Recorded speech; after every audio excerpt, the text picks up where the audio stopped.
I'm popping and I know you're not. And I know you see just how I'm living. You're not happy with life, so you rockin' Reeboks on treetops, getting walk. Got a big Benz like Sasquatch. Every time you see it, with it, no, it's top I got notch. that chicken to golf. A lot of these was lost. They broke. They think it's my fault. No call. I want that caught. I'm dripping. I'm stuck with the sauce. But she love you. Don't cut your. Reynolds Da Vinci is white. Limited Louis, that's light. Rape in the city, that's light. LED, look at the light. We the ones don't like. But you look too light. Why even play with your life? Bank account looking like yikes. The ops on IG all the time. I dare them go live. Wagyu steak, I died. 8 ounce, 255. I can't get fuck you with to groovy you me. If I ain't had love for me, I would've tried to get Nicki Minaj. J-Rock ain't gonna let you slide. Dory ain't gonna let you slide. We find ourselves at the home of the world's first retractable natural grass field as you get a look inside University of Phoenix Stadium in Glendale. So this was the scene a moment ago. The Cardinals emerging from their tunnel, and we are ready for football as the Cards get set to match up with the Seattle Seahawks. That's fielded in the end zone. And a pretty good return here. He'll be stopped just shy of the 25 at the 24-yard line.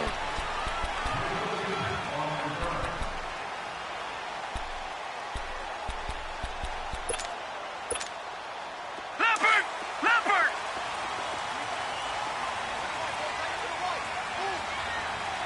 Gone! Watch him now, Barney! The first carry now. This is Johnson. And the reinforcements come in as they're going to stop him behind the line. It's a loss of 2 there, bringing up second down.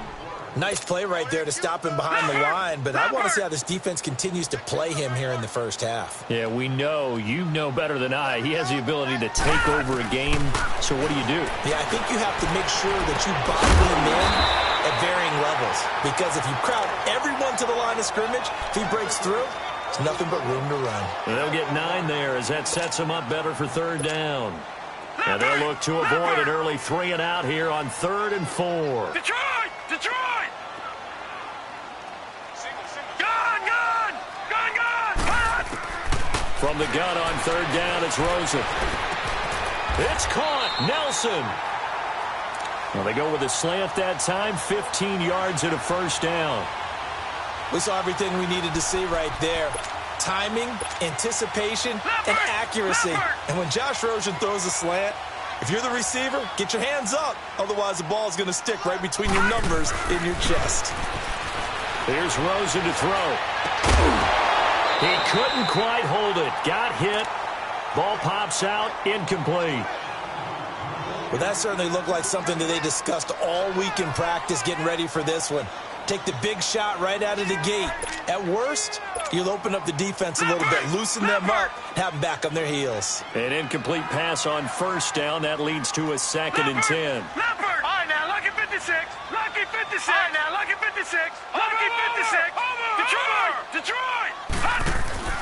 They go play action. It's Rosen. Lets it go for Nelson. And they went for a big play through the air on 2nd down. Couldn't connect. Now it's 3rd. One of the toughest things about playing defensive back is pattern reading, trying to figure out what they're doing. And on that one, they had to fly, just sending the guy downfield with the in route accompanying it, what people call a dagger route, trying to hit the guy underneath after the clear out. In this case, though, they're not able to get it done. Yeah, they said forget the underneath route. They went for the guy on the fly, but as you said, incomplete. Now yet another incompletion here as they fail to connect on 3rd. Not only was the call spot on, how about the execution of that defense right there? The zone was absolutely locked up tight.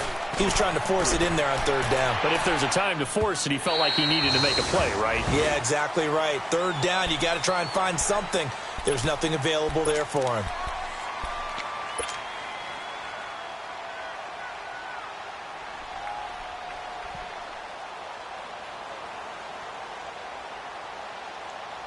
Wilson, the Seahawks take over now, 1st and 10 at the 20.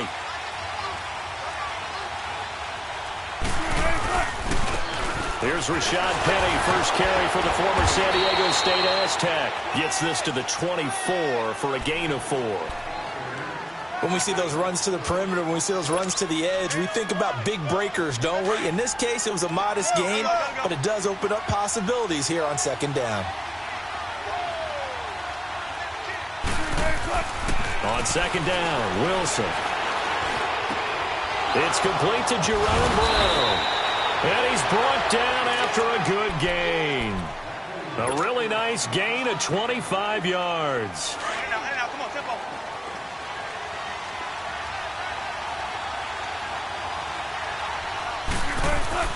From midfield now, here's Wilson. Now that'll be tipped and intercepted.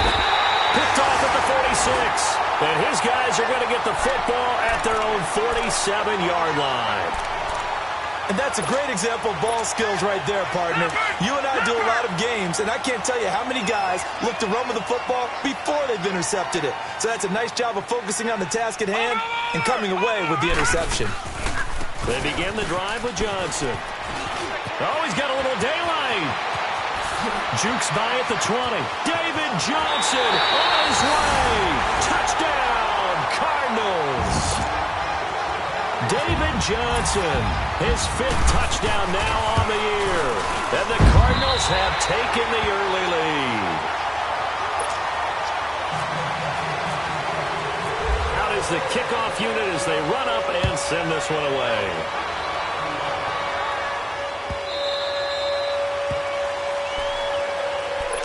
The Seahawks offense now, they get ready to head back onto the field. And following the interception, just any interception, are you a little bit more cautious when you start that next drive, or no, you just throw that out the window? I think you are. I don't think that there's any way you can run back out there and go, totally didn't affect me. Let's just go ahead and be loose with the football again. You're going to take care of it, but you have to be careful about being too cautious because now you can't run any offense at all. Let's go on an attack. We'll see how they attack him here. Now, the first play of the drive there is incomplete. And incomplete as he was knocked as he threw it, and it took the ball off course. An incomplete pass leads to 2nd and 10 from the 25. Throwing is Wilson. And he'll be hit as he releases it, and that'll fall incomplete.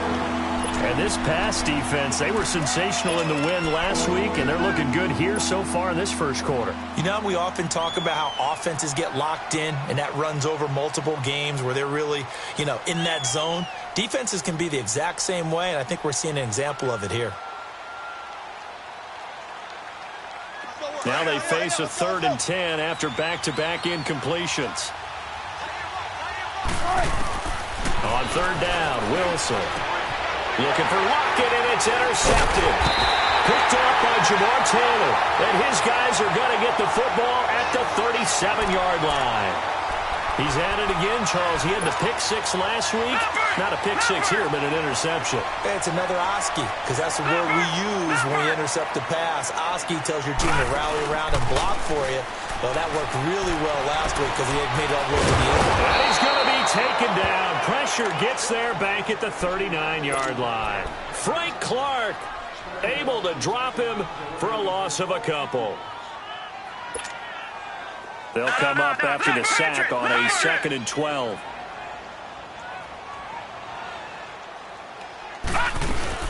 On 2nd down, Johnson. And he's going to fight his way forward here for a modest gain. 5 yards on the pickup, and they're going to have a 3rd down. As David Johnson works his way back from the wrist injury, what are the hesitations, the cautions for him? Well, number one, you want to make sure he's got full strength in the wrist because he's going to carry the football an awful lot, so ball security is important. And you definitely want to make sure there's flexibility there because he's been such a great pass catcher in the past. You want to make sure he gets back to being able to do that as well. And this is good. It was running out of gas there at the end, but he winds up getting just enough on it. And the lead moves to 10-zip. They got the interception, but very little movement after, and that forces him to settle for 3. And it does feel like settling when that happens, doesn't it? It certainly does, but we got to give a lot of credit where it's due, and that's to the defense because they ran onto the field. This is what we call sudden change, right? Interception, you've got to go put out the fire, and they did, holding them to a field goal.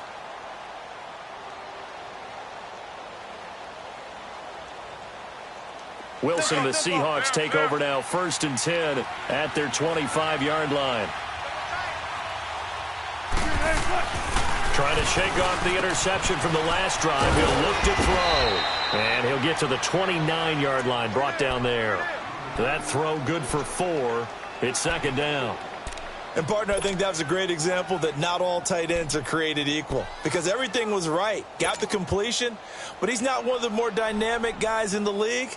So even though he caught it, couldn't turn it into much more. 4 yards on that last completion, so that sets up 2nd and 6. On 2nd down, here's Wilson. Oh, he dropped it. They were looking for him in the middle third. He couldn't catch it. Now 3rd down. And he's certainly not a guy that drops that football very often. Indeed, because that's a bit of a surprise. I know he's in the middle of some traffic and people, bodies all around him, but he usually has the focus to haul that one in. To throw on 3rd down. Wilson completes it to Dixon. And it's a fumble. But fortunately, he's able to recover his own fumble, or that could have been trouble. So they escape, so to speak, maintaining the football. Defensively, though, opportunity miss. It definitely was, because that's all defenses talk about. Getting the football and either advancing it the other way or just getting possession and turning it over to their offense. That can be a little bit deflating. Exactly right. A lost opportunity. And the play goes nowhere. Losing yardage back near the 40 at the 39. Call it a loss of 2 on the play. And it'll be 2nd and 12. Got it.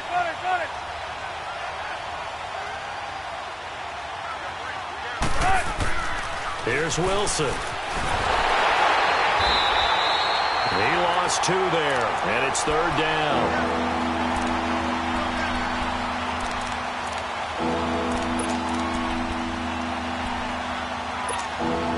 Couple of plays sent him the wrong way, and now they face a 3rd and 14.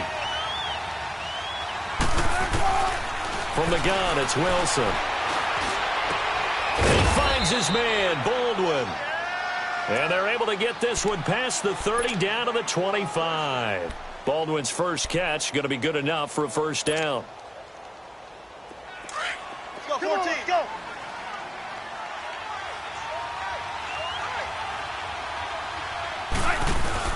They go play action here on 1st down.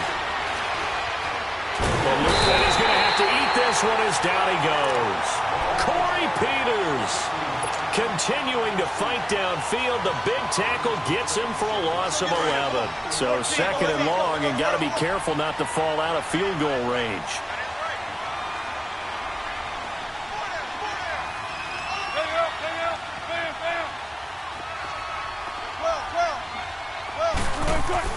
Now Wilson on 2nd down. And the tight end Dixon left side. And he's going to get it down to the 33-yard line here. Only 3 yards on the catch. It's 3rd down. The Seahawks on 3rd down. They've been okay, 2 for 3 thus far. This will be a tough 3rd and 18. Out of the gun, here's Wilson. He's going to run, but he's got a long way to go. Decent gain on the scramble to 6, but now it's 4th. Well, partner, nothing comes open here, so he decides to escape out of there, and he doesn't pick up a 1st down, but he does gain additional yardage to set up a possible field goal attempt if they decide to go that route. And the first play will be a field goal try. This from 44 yards out, left hash.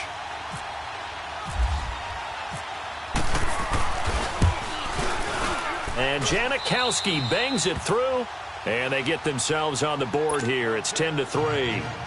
So 3 drives now for this offense, and that field goal gives them their first 3 points. So if you're an offensive coordinator and you're averaging a point a drive, you're in the wrong line of work, aren't you?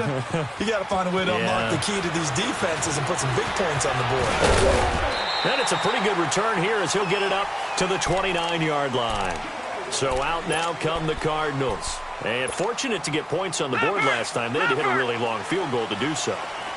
The kickers in today's game are so good and so skilled and hit from distances that we almost start to take them for granted, and we can't do that. That's a long field goal that they got 3 points out of.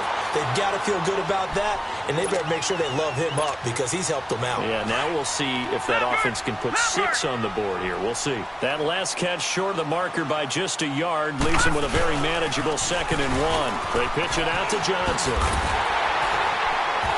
And he'll be brought down right at the 45-yard line. It's a 7-yard gain there, and it's good enough to move the chains. Boy, he does it at a high level, doesn't he? Because when I watch him, I think of his vision. Straight ahead, peripheral. Also has that sense of where holes are going to be. Oh, it was hit at the line of scrimmage and intercepted. Picked off at the 38, and his guys are going to take over at the 39-yard line. Charles, when plays like that work, it's a thing to behold, but sometimes we see why they're very deep in the playbook. And how many times have we been at practice and heard all the other guys chirping about, you know, I used to be a quarterback in high school, I can do this, until it becomes a game situation. Not quite the same in many cases. A nice run there, 9 yards, and it'll be 2nd down. Come on, let's go, power.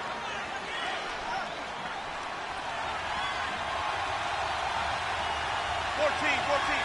Tempo. Right. To throw is Wilson. To throw on 2nd down. Rush coming, and he's taken down. The son, Reddick. Tough to handle on that blitz. He gets him for a loss of 5.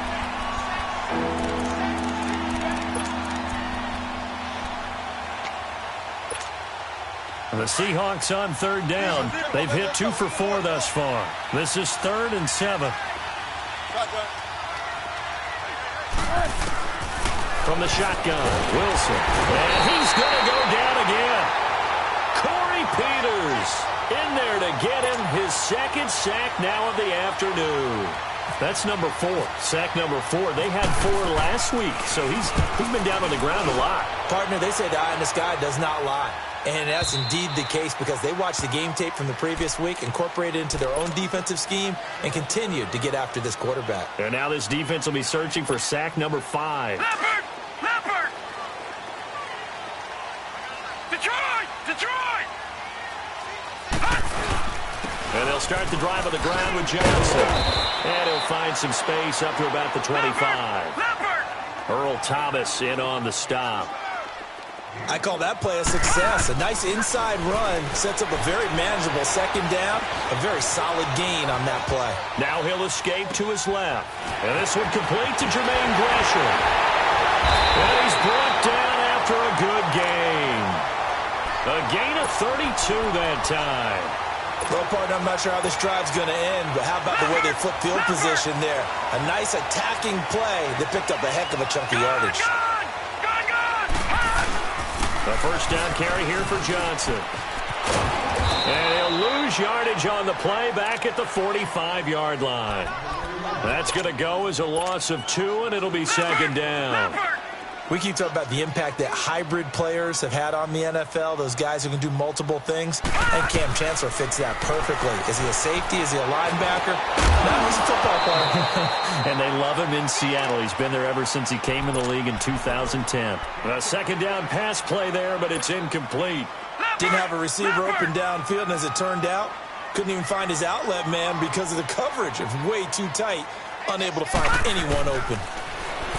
Here's Rosen. He's going to air one out. And this is taken in at the 5. Touchdown, Cardinals. Christian Kirk, his 2nd touchdown on the season. And the Cardinals now adding on to their lead. The kickoff unit is out on the field, and they will send this one away.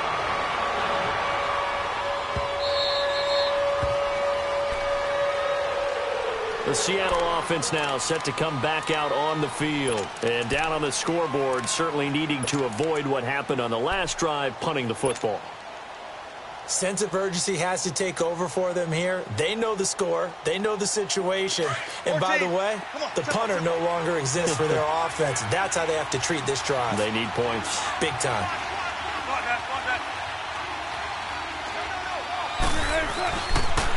Wilson on first down. It's caught right side, Dixon. And he'll get to the 29-yard line, brought down there. That throw good for 4. It's second down. Well, they were unable to make anything really big out of that, but it's not a bad idea to find your tight end and give him an easy completion and keep moving things forward. Almost as bread and butter as a good running back dive play. Oh, nearly picked. And maybe lucky there. This guy doesn't drop many defensively. Third down. This defense has been very disruptive early on as they force another one to go awry. It seems to be the front and the back end. Pass rush, they've been able to get home, and they're taking the ball away in coverage as well. I love how you put it together. The front and back working in sync, only way to play good defense. The Seahawks on third down, 2 for 5 to this point. This will be 3rd and 6. Check 50, check 50. Operating from the gun, Wilson. He gets it to Brown, complete. And he'll be taken down, but not before he gets into enemy territory. A good pickup there at 22. You can see the time and effort and thought that they put into their passing game because it was evident right there. It looks like a simple pitch and catch, but you and I both know that they have planned for this and worked hard to make it happen. Penny, a first down carry, and he'll get it across midfield and down into Cardinal territory. Jamar Taylor will be credited with a tackle. 2 minutes to play here in the first half. More from the desert after this. Check 51, check 51. Wilson now looking to throw on second down. And he was able to shed the tackle, but the reserves come in for the stop. It's a gain of 5 on the play, and it'll be third down.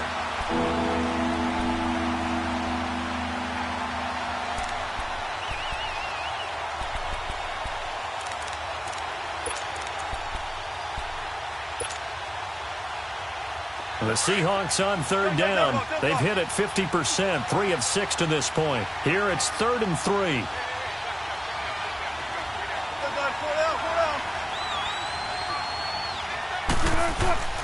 To throw is Wilson. And this is caught on the left side, Jerron Brown. And he's going to get this inside the 30. 12 yards there as they keep this drive rolling. It's another first down.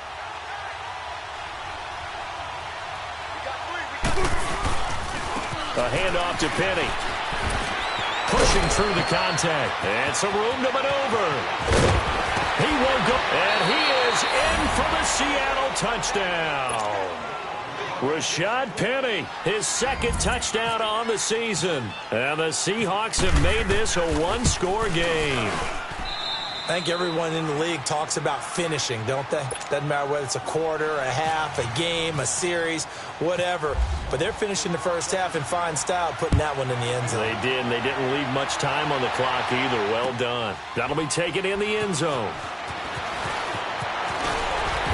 And he'll take this up past the 20 and down at the 22-yard line. The Cardinal offense here ready to take over. And we'll see how this is played. Offensively, they've got the lead. Not a whole lot of time left. What do you think, Charles? Well, it's tempting to try and add to your lead, but a mistake there, that can change things in a big way. I say go ahead, take the knee, get on out for the half. And he takes a shot on the release as this will be incomplete. Johnson was the intended receiver. That'll bring up second down.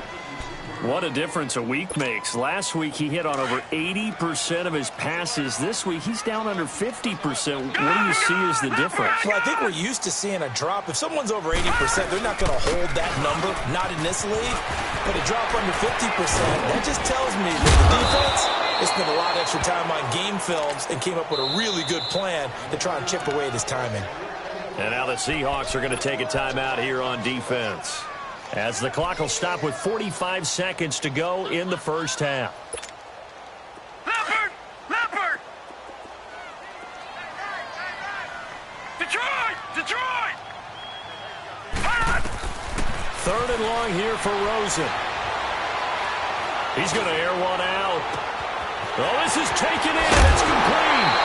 And all the way down the 26. A big play there just before halftime. 55 yards.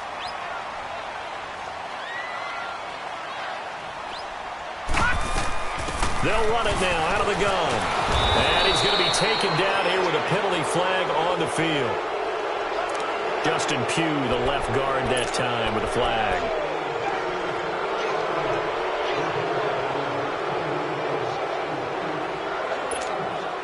So following the hold, they're in a bit of a hole here with a 1st and 20.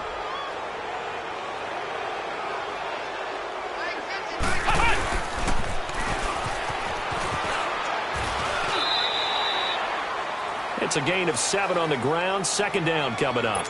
Now whistles come in. We're going to get a timeout here by the offense, as they'll stop it with 14 seconds to go in this first half. All right, now, lucky 56. Lucky 56. Now this time, Rosen will throw. Escaping the pressure right.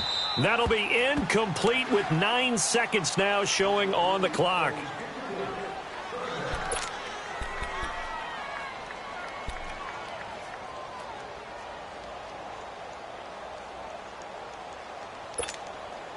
The Cardinals on 3rd down. They've converted 3 out of 5 thus far. This is going to be 3rd and 13. Gone! Detroit! Watch him now, Barney! Gone! All right, now, lucky 56. From the gun on 3rd down, it's Rosen. Nowhere to turn here, and he's going to go down. Back at about the 37-yard line. Now whistles and a timeout with 3 seconds left in the first half. So 3 seconds here remain in the half. On is the field goal unit to see about getting 3 points. This from 54 yards away. So we reach halftime here in Glendale with the Cardinals on top. As now we send you out to Orlando and hook back up with Jonathan Coachman for our EA Sports Halftime Report. Set now to kick this one away, and off it goes. That's fielded in the end zone.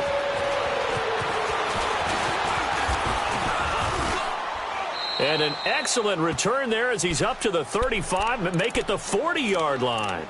It's the 3rd quarter, and they're down on the scoreboard. And while no one wants to hit the panic button just yet, points are a necessity on this drive. What a great way to get set up. They try the 50-yarder and miss it, and now this offense has it 1st and 10 at the 40. They will run it. It's McKissick. And nothing doing. He's immediately taken down at the line of scrimmage. No gain on the play. It'll be 2nd down. To throw on 2nd down. Wilson. Pressure comes, and the Cardinals bring him down.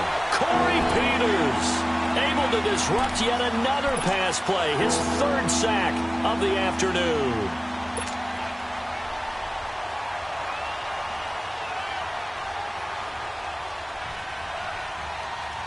Wilson of the Seahawks looking for something big following the sack. It's 3rd and long here.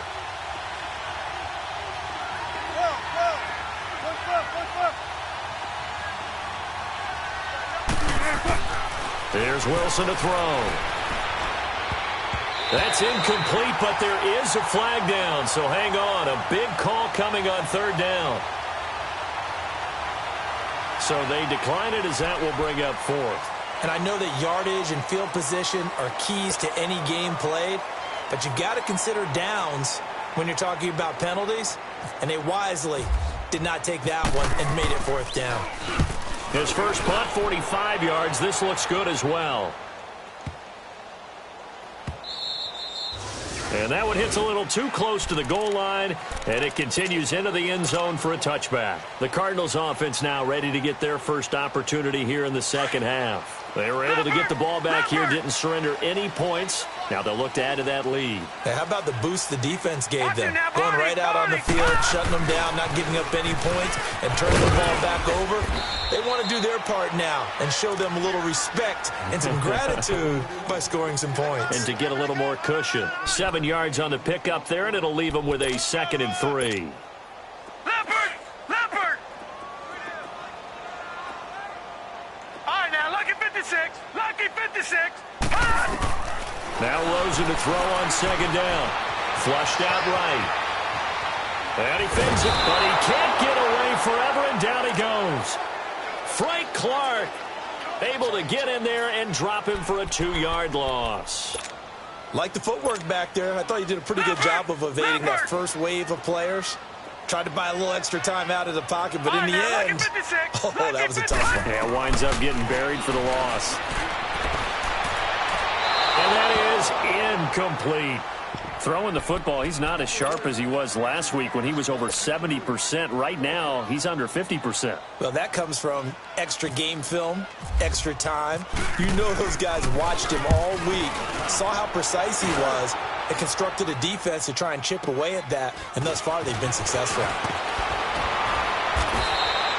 A good return there, call it 13 yards. And it'll be Seahawk football, 1st and 10. Seattle now ready to march onto the field. And with this deficit, you can't have too many more drives like the last drive where you had to punt it away. You know what I would tell my offense right here? The punter doesn't exist, guys. He doesn't even exist. He's not. Pressure comes, and Wilson's going to go down. Dayon Buchanan in there to record another sack, their 6th of the afternoon. Now following the sack, they'll look to make amends on a 2nd down and 17. They'll run it now out of the gun. And a hell of a run. And he'll get it out near the 40 to the 39. 14 yards there on the pickup, and that'll bring up a 3rd down. In today's NFL, when you get teams in long yardage situations with your defense, you're really going to go to your speed packages. You're going to get smaller, lighter guys on the field in order to cover the expected pass. So they might want to run the ball against a smaller, lighter lineup with your big guys, and that's exactly what happened on that play. It was tough on them, and now instead of being in 3rd and very long, they ended up setting themselves up in 3rd and manageable. They've got a chance at a 1st down. Now here's Michael Dixon as he's on to punt for Seattle. He gets this one away, and boy, it's another boomer. He's going to field this at the 4. We'll call that a punt of 54 yards. Well struck. And the Cards are going to have the football with a 1st and 10 deep in their own territory.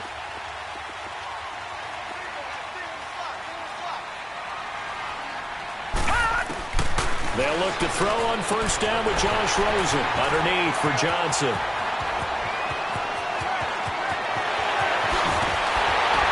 And he makes it all the way down to the 31. A big play there on the catch and run. 63 yards.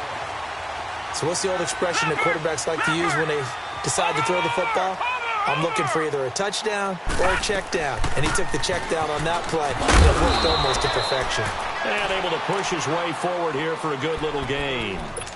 Making the stop that time, Bobby Wagner. 3rd quarter and you've got the lead. You're not ready to go into that 4-minute offense to close the game out. But a running game can really benefit your team right now. Gun, gun! Gun, gun! Watch him now, Barney! Barney! They'll run with a former Tar Heel, T.J. Logan. Down to the 25. It was Jaron Reed who got him down.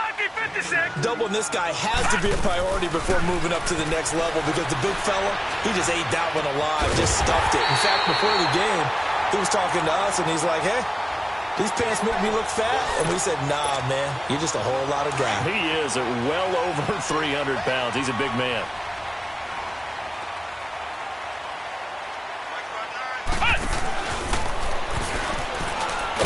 And he'll get blown up behind the line of scrimmage. Back at the 6. It's a loss of 2 there, bringing up 2nd down.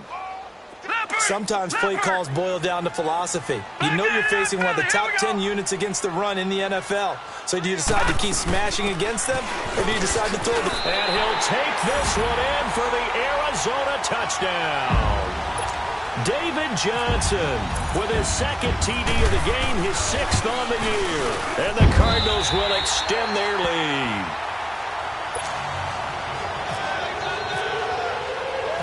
The kickoff team on the field now as they will send this one away.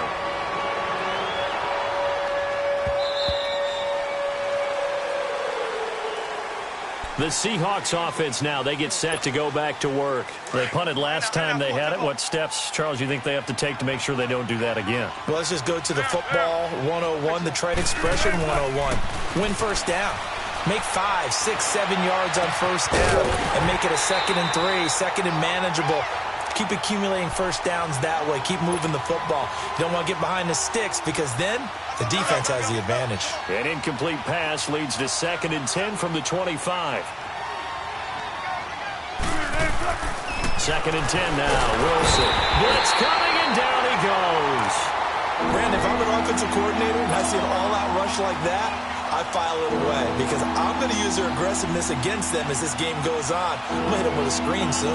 Wilson and the Seahawks looking for something big following the sack. It's 3rd and long here. Now Wilson operating from the gun. He's going to air this out for Baldwin. And he couldn't hang on to it through the contact. Incomplete. They have not gotten him going at all. Tried to spark something there with a longer throw, unable to complete it. But you have to keep trying. He's one of their best playmakers. No matter what it says on the scoreboard, you're always trying to get him the football. Nice job bringing that one back. 14 on the return. And the Cards will take over, 1st and 10. Good starting field position for them as they come up 1st and 10.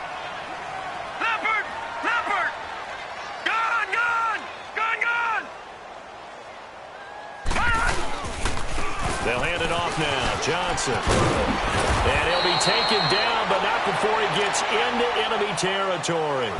Give him 11 yards that time and a new set of downs. We've seen him break off a big run already in this game, and for a second, that one looked like it might be another. Yeah, I think that any defense would say, look, we can't let him get to the 2nd level because sometimes he'll break off the big run on his own, but oftentimes you get additional blocking at the 2nd level, which gets you deeper into the secondary. So they took a shot on first down, but couldn't connect. Now a throw to the end zone on first down, but it winds up incomplete. After the incomplete pass, here now is 2nd and 10. They'll run it now out of the gun. He'll get about 4 here, down to the 43-yard line. That 2nd down play call was not to pick up the first down. It was to accomplish what they did to get them into a manageable 3rd down because they had the incompletion on first down, so they were behind the sticks, so to speak. They needed to make up some ground, and they did. All right, now, Lucky 56. Lucky 56. Detroit! Detroit! Hot! On 3rd down, Rosen. Flush to his right. And too much juice. It'll be out of bounds, incomplete. Well, touch and time are critical for those types of throws. He put a lot of zip on that one. Needed just a little bit more finesse trying to get it to his back. Here's the veteran punter Lee as he sends this one away.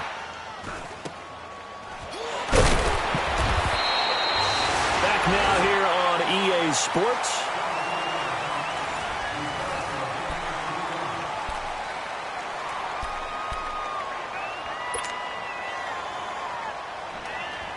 Wilson and the Seahawks take over now 1st and 10 at their own 14-yard line. They'll run it now out of the gun. And he'll use his blockers to get this up over the 20 to the 21. A solid run on first down. Gain of 7 leaves him with a 2nd and 3. On 2nd down, Wilson. And he's taken down. Back at his own 7. Chandler Jones. Coming hard that time. He's able to run him down for a loss of 12. Wilson and the Seahawks looking for something big following the sack. It's 3rd and long here. Here's Wilson. From the gun, he'll throw. And he's got Lockett. And he's taken down, but not before he gets this across the 25-yard line. 18 yards there and a first down. From the gun, Wilson.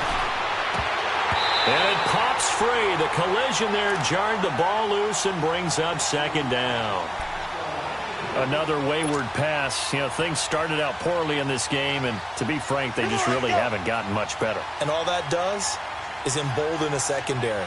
They feel good about what's going on, and they just play better and better. 2nd and 10. It's Wilson again. And incomplete there. A nice hit. Jars the ball free and brings up 3rd down. They went with a dime look on defense. 2 extra defensive backs on the field and covered up essentially every blade of grass. That allowed them to disrupt the play. The Seahawks on 3rd down. They've converted 5 times in their many chances thus far. This is 3rd and 10.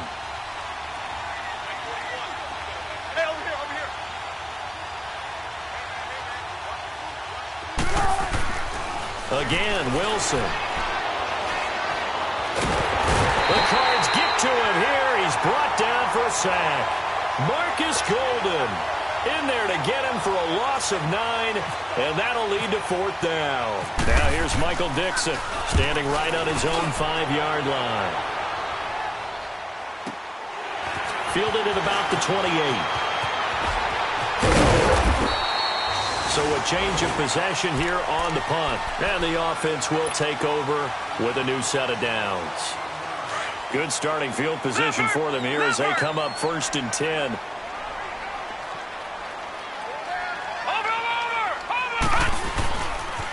Now a handoff. Johnson. And maybe a measure of revenge there. He's had his way in this one, but this time they get him behind the line. It'll be a loss of a yard, and that'll bring up a 2nd and 11. Watch it now, Barney! Barney! Watch it now, Barney! Barney!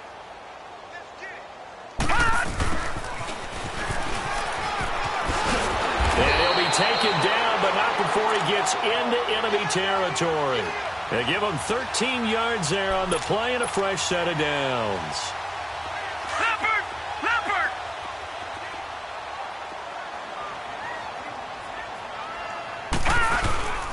There's Johnson. He's been busy this afternoon. David Johnson on his way. Touchdown, Cardinals. David Johnson, 47 yards. And the Cardinals now adding on to their lead. Out is the kickoff unit as they run up and send this one away. And no return on this one as the fair catch is signaled for and taken. The Seattle now ready to march out of the field. These guys had to punt their last possession, and that's become too familiar of a refrain. Too many of these drives just wound up going nowhere. But you know how in baseball, when the pitcher gets a base hit and he's on base, they bring his jacket out to him to keep him warm? A lot of times the punter goes to the sideline, puts on sweatpants or a wrap over his leg to keep it warm. He might need a massage from the trainer right now from all the work he's getting. Throw right side complete to Carter. And they'll take him down at the 31-yard line. A gain of 6 there on first. Decent start to the drive, but let's face it, they need a lot of things to go right in a short amount of time, down 3 scores. Yeah, they're going to run their 2-minute offense here in this game, but this is for future games. Pressure comes, and Wilson's going to go down. Benson Mayowa able to drop him for a loss of a couple. We've been around this league for a while, and many coaches never pull their starting quarterback, almost no matter the situation. In this case, though, I think he's got to make a decision. He's taking a pretty good beating out there. Yeah, and with the deficit, maybe not wanting to risk an injury. A bullet throw, but incomplete. Sometimes it's just not your day. There's another failure right there on 3rd down. They're already slim hopes are going to ride on this one. They'll go on 4th down. Hey, over here. Check 50, check 50. Well. As expected, they're going for it to keep the drive alive. And Wilson's going to be intercepted a 3rd time. Buda Baker with a pick. And his guys are going to take over at the 39-yard line. Well, when someone other than the quarterback is throwing the football, it's either beautiful or a disaster, and here it was the latter. Nowhere in between, right? You're exactly right. It takes some fortitude to call that type of a play, but when it doesn't work, oh boy, you wish you hadn't. And when do they start thinking about burning these timeouts? They've got all 3 still defensively. To me, you have to start right now. Here's the time, and that means you've got to stop them on defense, not give up the yardage, use your timeouts in order to get the ball back and try and score yourself. But now is the time to start using those timeouts. And keep in mind, it'll also stop the clock at the 2-minute warning.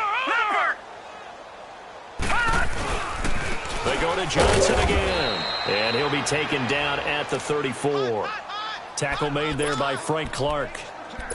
Bottom line, they want to keep this clock rolling, so they'll take that one right there. They just want to keep falling forward, and they want to put the onus on the big fellas up front in order to bring this one home. Detroit! Now let's go! Detroit! Green, Detroit! From the gun, it's Rosen. It's caught. Nelson.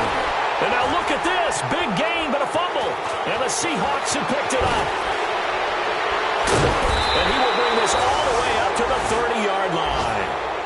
Well, he did what he's known for. He made the catch, then he turned into a runner, took the contact, and coughed it up. And all I remember as a player, when they catch the ball, when those acrobatic guys catch it, you have to make them pay sometimes. You have to put it on them, big tackle, knock the ball free, anything you can do to slow them down.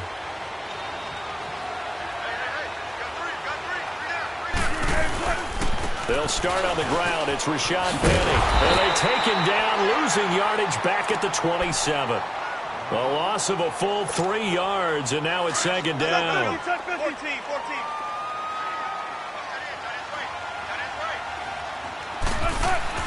On second down, here's Wilson. And he whips that one incomplete there. Time for a break. We'll come back and wrap up garbage time after this. An incomplete pass on that last play, and that means they'll need to come up with something here on third down. Third and long, it's Wilson.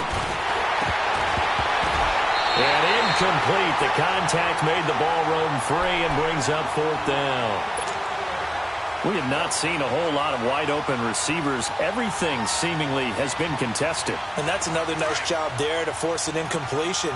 They've been very cohesive, knowing each other's moves all game long, and they've been on the spot just about every time. And they've held them in check on the scoreboard.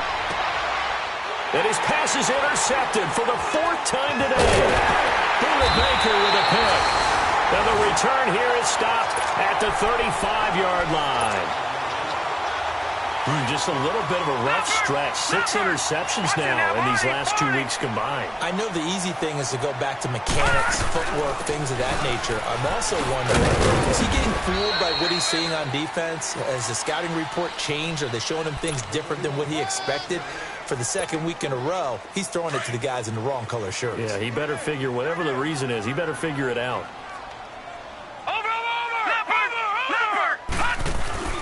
Here's a 20th carry for Johnson. And brought down, but not before they're inside the 25. It's a 10-yard pickup, and it moves the chains. Do my eyes deceive me, or is he getting stronger as this game moves along?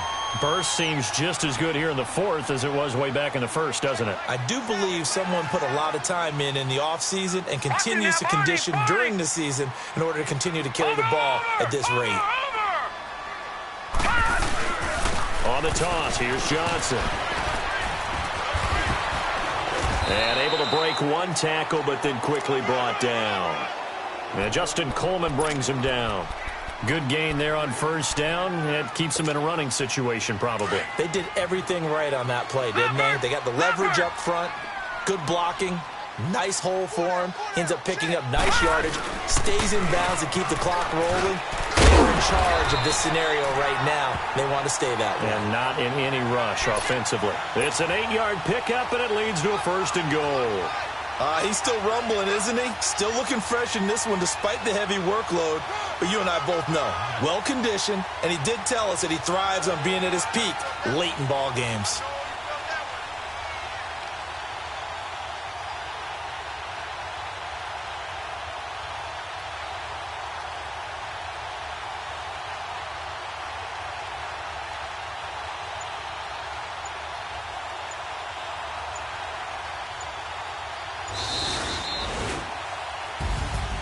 And Charles, I think when the schedule comes out, all teams, no matter where they're predicted to finish, talk about protecting your home turf. They were able to do that here in this one. Similar to a tennis match, right? Not letting them break your serve. That way you hold on to it. They got it done, and they feel very good about that victory. So for the Cardinals, hey, they finish a perfect month of September as they move to 4-0 on the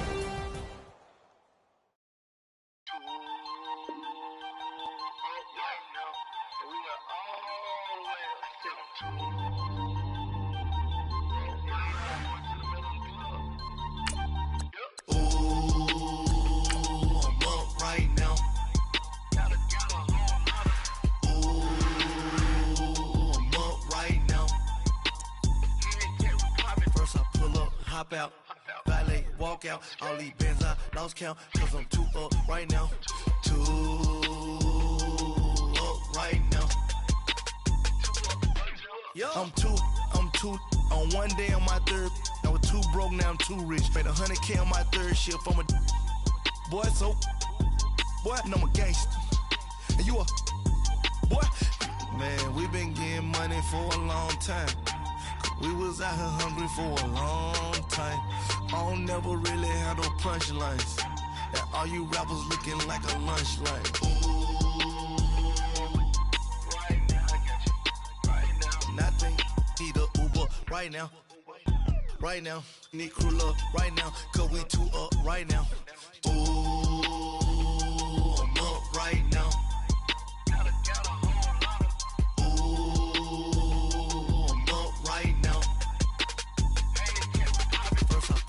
Hop out, valet, walk out. All these bands I lost count, cause I'm too up right now. Too up right now. Yo, I'm too up. Round blew up. Cocked that new rape on them haters. Threw up. Brother went to jail for them. Told me you up. First time I seen 100 bands, yeah, I grew up. Oh, on the couches with my shoe up. And we was getting that record label money before they knew us. And we were blowing your budget in the club to boof up. If your dog fall in your ball hog and get your whole crew up. Ooh, I'm with right now, I got you. Right now, nothing. Need a Uber right now. Right now, need crew love right now. Cause we too up right now. Ooh, I'm up right now.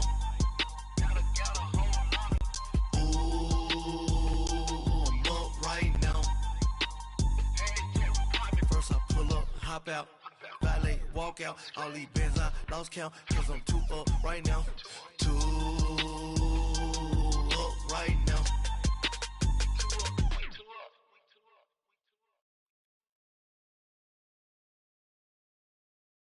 All right, thanks, Coach. EA Sports coverage of the National Football League is on the air. We thought the old place was loud. Somehow this place got even louder a short time ago as the Falcons were introduced to this sellout crowd. We're set to go as the Falcons get ready to match up with the Houston Texans. Here's Bosher to kick it away. That's fielded in the end zone. And the decision to bring it out is going to cost him about 7 yards all.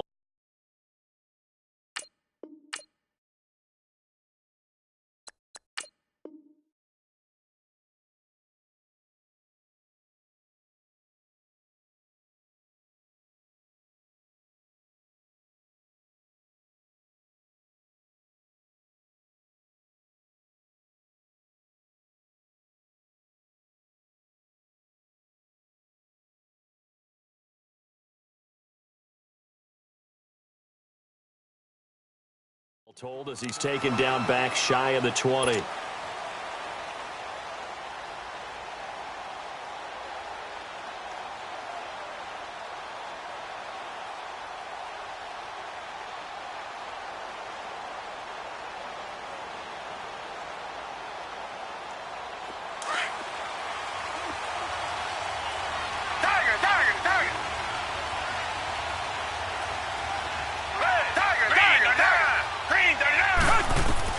Now a first down throw, Watson. And his first look is incomplete. You get a tight end like this, and you know he's used to dishing out punishment, but here, he's one that has to absorb the contact, and as a result, unable to hold on to the football.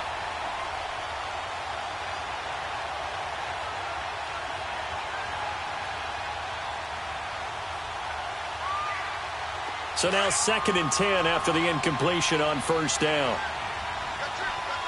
Richmond. Back to the air. Watson on second down. He's going to flip that out to the flat. It's complete. And he'll be about a full yard shy of the 20 at the 19-yard line. Just a 1-yard pickup on the play. And they're going to face a third down. This defense tightening up a bit. That last catch just 1 yard, making it 3rd and 9. Throwing on third down, Watson. Looking left side, and he's got a man. That's Fuller. And he'll go down just shy of the 25 at the 24-yard line. Just a 5-yard pickup, but it leads to 4th down. They're going for it. It's Watson. He finds his target, Fuller. And they get him down, but not before he takes it across the 40-yard line. Facing a 4th down, they come away with 18 yards and the first down conversion. Tiger.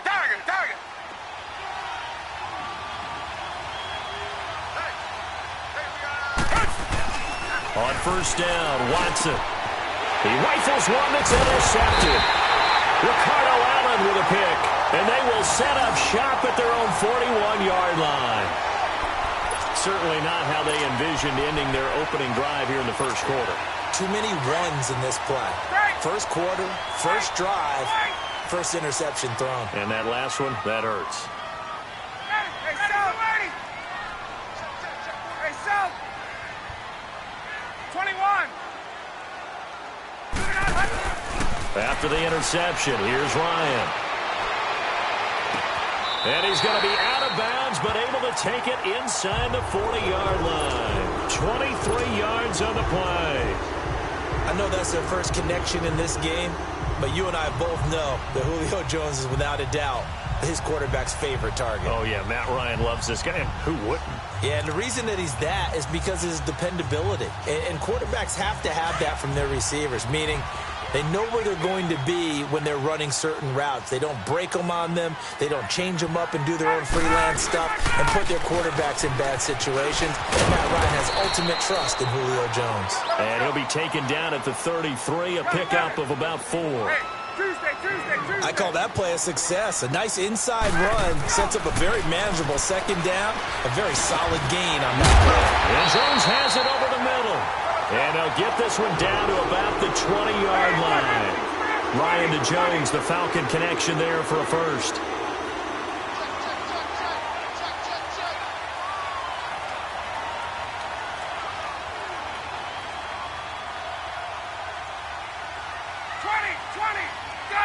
Gun!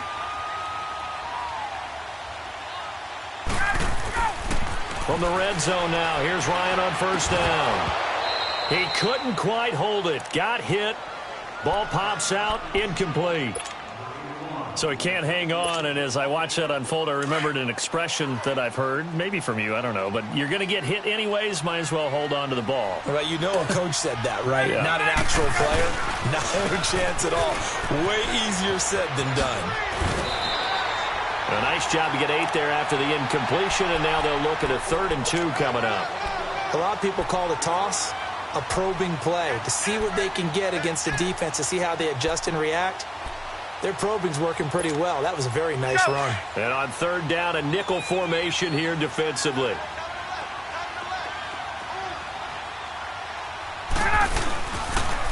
Freeman again. And out of bounds all the way down at the 3. They're able to convert on 3rd down, and that sets up a 1st and goal.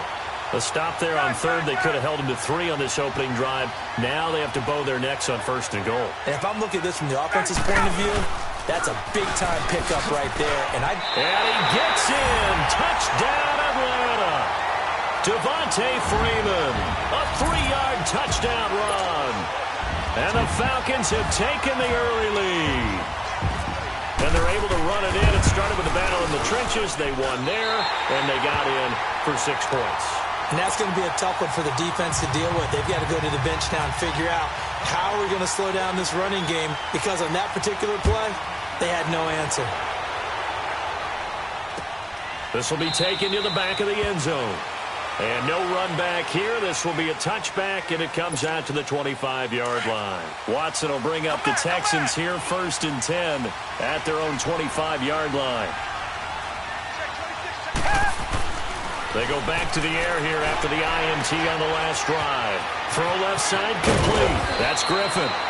And down he goes, but he takes it up to the 40. 15 yards, the Texans pick up the first down. I got a kick out of that one, partner.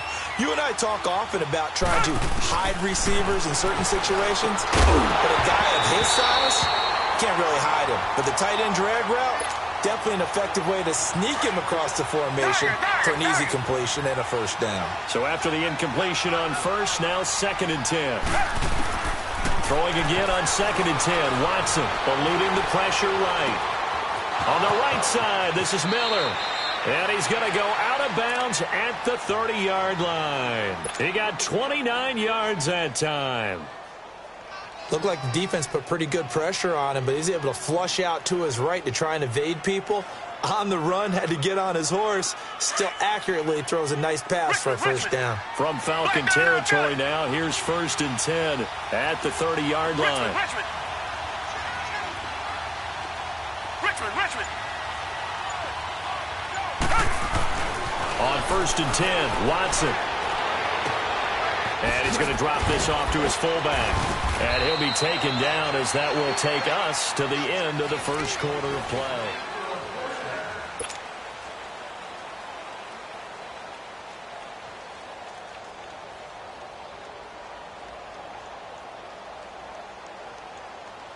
The Texans with the first opportunity now from the red zone. They've got a 1st and 10 at the 15.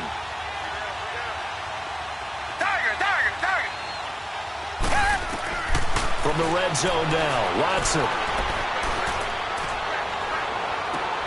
His throw incomplete. The Pro Bowler DeAndre Hopkins, the intended receiver. And now it's 2nd down. I'm going to need some help with this one. How did he miss him? Wide open in the end zone. He's not hurried. He's not hit. And somehow, incomplete? Yeah. What happened? During film study, that's one where he's just going to shake his head, not be able to believe it. 6 points go by the wayside on that one. And able to surge forward for about 5 yards down to the 10. And there's a run to be happy with. Good, solid yardage. He'll take that anytime he hand the ball to a back. But he has the first down before he's tackled at the 5. The gain of 5 that time gives him the conversion and makes it 1st and goal. They'll try and run for it with Miller. And he fights his way into the end zone for a Texans touchdown. Lamar Miller, a 5-yard touchdown run. And the Texans are an extra point away from tying this football game. Fairbairn good with the extra point, and we are tied at 7. So we're right back where we started, all even as the kick's away. That'll be taken in the end zone. And no run back here. This will be a touchback, and it comes out to the 25-yard line. And here now come the Falcons. That last drive, it was a good mix. Run, pass, defense on their toes. And what really helps out in a big way is when you're doing the run-pass mix and everything's working, that means that they're guessing wrong every time on defense. They think you're going to pass when you run and vice versa. I would continue that, and when they finally draw a beat on you, maybe you mix it up a little bit, a little play action and throw the ball. And will they maintain that balance? Time to find out. Looking for a crease, can't find one. Stopped at the line of scrimmage. They'll say no gain on the play there, and now it'll be 3rd down. Now Ryan. And finding the tight end Hooper. And he will be knocked down hard, but he will have the first down. First time these two have hooked up this afternoon, and it's a first down. This is Freeman on 1st and 10. And he is met at the line of scrimmage, and he goes down right there. Call it no gain on the play, and it'll be 2nd down. He did have the touchdown run earlier, but not a heck of a lot more than that throughout this game. No, not at all. In fact, I would say that this defense has done as good of a job on him as they have on any runner in recent memory. 9 yards on the pickup there as they'll be left with 3rd and 1.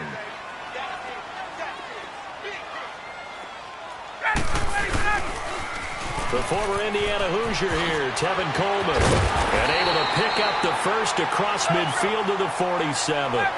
Call it a gain of 7, and it gets him a new set of downs. That's quite a spot there for his first carry of the game, but obviously they had plenty of faith in him, didn't they? No question about it. And here, why not go with the fresh legs? Able to push forward, pick up that first. Jonathan Joseph there for the tackle. He was hoping to get to the edge, but they did a really nice job of forcing him back inside. That's excellent fundamental defensive football. Don't let them outside where they can really shred your defense. Call it a gain of a yard, and it's going to bring up 3rd and 5. Here's Coleman on the toss. And the stop here will come at the 38-yard line. It's a pickup of 4, but they're still a yard short here with 4th down, forthcoming. So many things go into making a good play on defense. In this situation, just not being blown out of the way was a big start, and then a nice tackle to finish things off. Well, they deemed it 4-down territory, and they got 4 yards to pick up the first.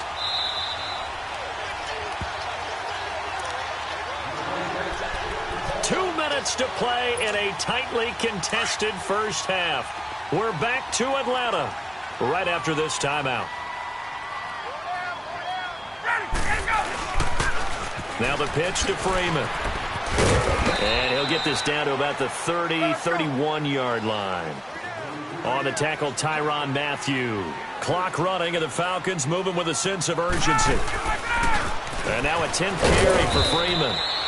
And he'll fall forward to the 29-yard line.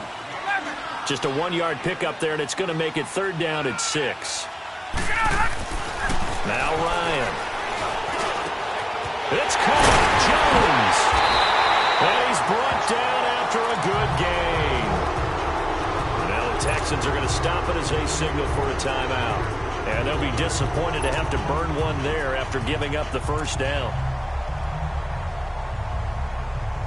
So another 3rd down conversion, and now they've got a 1st and goal. On the keeper, here's Ryan. And he will take it in for a Falcon touchdown. Matt Ryan taking it in. And the Falcons are in for 6. Bryant's extra point up and good. And that makes the score 14-7. Here's Bosher to kick it away.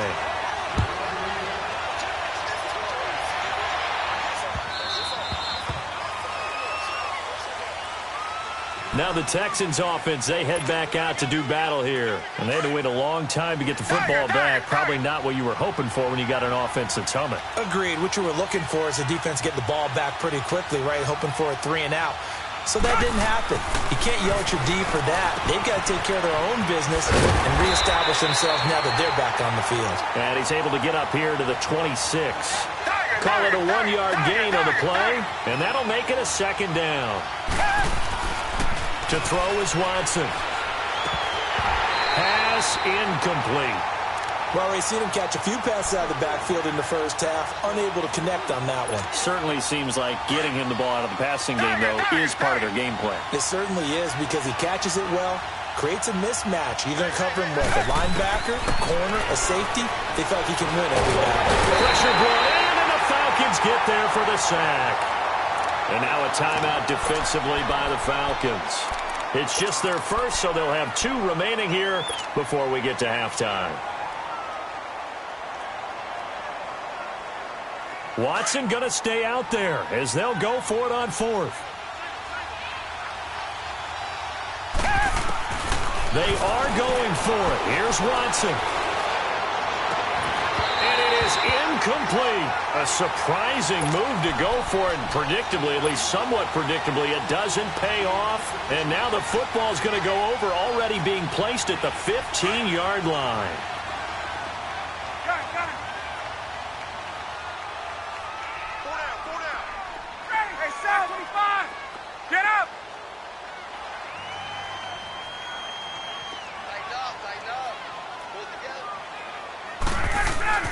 Throwing now, Ryan on 1st down. And a big turnover there as his guys will get the football back. Okay, switching gears for a second, halfway through the preseason, any big takeaways that you've seen so far, Charles? Just a few come to mind. Number one, the roster of 90 that stays that way throughout preseason, I think is a boon for every team because you can practice. It got his man, complete! And now before this first down play, we're going to get a timeout here, as the clock will stop with 45 seconds to go in the first half. Come back, come back!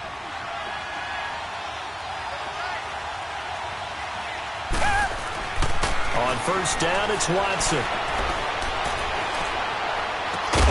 Looking left side, and he's got a man. It's Griffin. And now we won't see a play on first down. We're going to get a timeout instead, as the clock will stop with 37 seconds to play in this first half. Watson on first down. Escaping the pressure right. Oh, he's got some breathing room. And he'll go out inside the 15-yard line. There, and they're on a roll. It's another first down. I think the last two plays really illustrate how difficult it is to game plan against this guy because you know he can throw the football, but how about his use of legs as well? What we call those broken plays, you can't account for them. Yeah, those plays, those two that you just mentioned, a microcosm really of how he can hurt you. And he'll be out of bounds. Back-to-back nice plays, 12 yards that time and a first down. And at his size, he's a smaller back. You can get him to football. He can kind of get lost, make someone miss.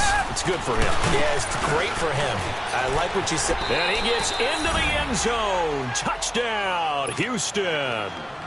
A great play there as the first half is winding down. And the Texans are an extra point away from tying this football game.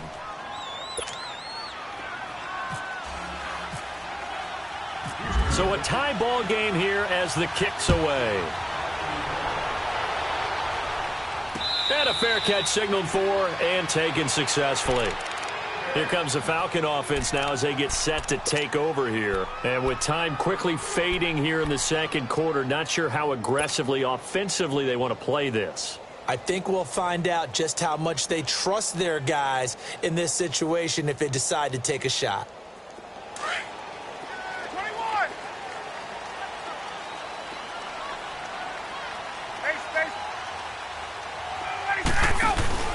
Trying to shake off the interception from the last drive. He'll look to throw. He's going to launch this thing way downfield. And this is caught at the 20. And now before this first down play, we're going to get a timeout here, as they stop it with 11 seconds remaining in this first half.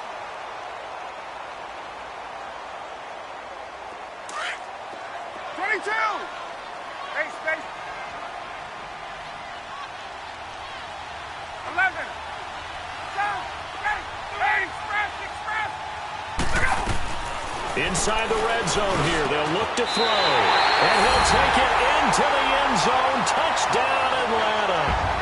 Mohamed Sanu in the final seconds of the first half. And the Falcons have broken our tie. Here's Bryant for the extra point. Bryant tacks on the extra point, and the lead is now 21-14. Here's Bosher to kick it away.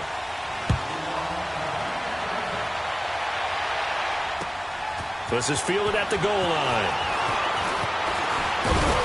And he'll take this one near the 25, call it the 26-yard line. The Texans offense now, they get set to head back on the field here. And from this spot in the field with the clock where it's at, you think we're just going to see a knee and that's it? And I think in this situation, that's the proper play. But we do know there's some risk takers out there that may want to take one more shot before the clock runs out. The final shot before the break, Watson. And he's going to go down. Couldn't get a throw off with the pressure. Maybe that was for the best, as that brings us to the end of this first half of play. So we are at halftime here in Atlanta. There you have it. Halftime quickly over. Third quarter, here we go. Okay, Coach, appreciate it. A one-touchdown game here as we get set to resume play in the second half. This fielded at the 2. And out Not a bad return here. He gets it out to the 25-yard line. Now the Falcons offense gets ready to head back onto the field. They have the lead. Now they'll be looking for some separation here as we begin the third quarter. I like the way you term that, because now I think they go a little bit deeper into their playbook. They like what they did in the first half. That worked okay. But in order to get the separation that you just talked about, change things up a little bit. Change your tendencies. Try and hit them a little bit more with some things they didn't see in the first half. We'll see if they do just that. Ryan will bring the Falcons up now 1st and 10 at their 25-yard line. Now Ryan on 1st down. Under a heavy rush, and down he goes. J.J. Watt in there to sack him for a loss of 6. Boy, he came in off the edge so quickly there. Look out, because that's exactly what it was being shouted by the offensive lineman to his quarterback, because he had no chance to block him. Hey, we got four down. 22.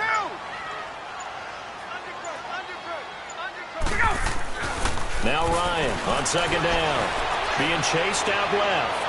Looking deep for Julio. That's going to be knocked away and incomplete. Kevin Johnson, former first-round pick there defensively. And Charles, got to like what this defense has been able to do these last couple of plays. Yeah, they get the sack on 1st down, then they force the incomplete pass. Now they're just a play away from getting the football right back, but it's a big play. They've got to hold up. Ready, blue 80. 39. 3rd and long. It's Ryan. Wide open receiver, complete. And they're able to get this one across the 35. First time they've looked his way in this game. He comes through, picking up the first.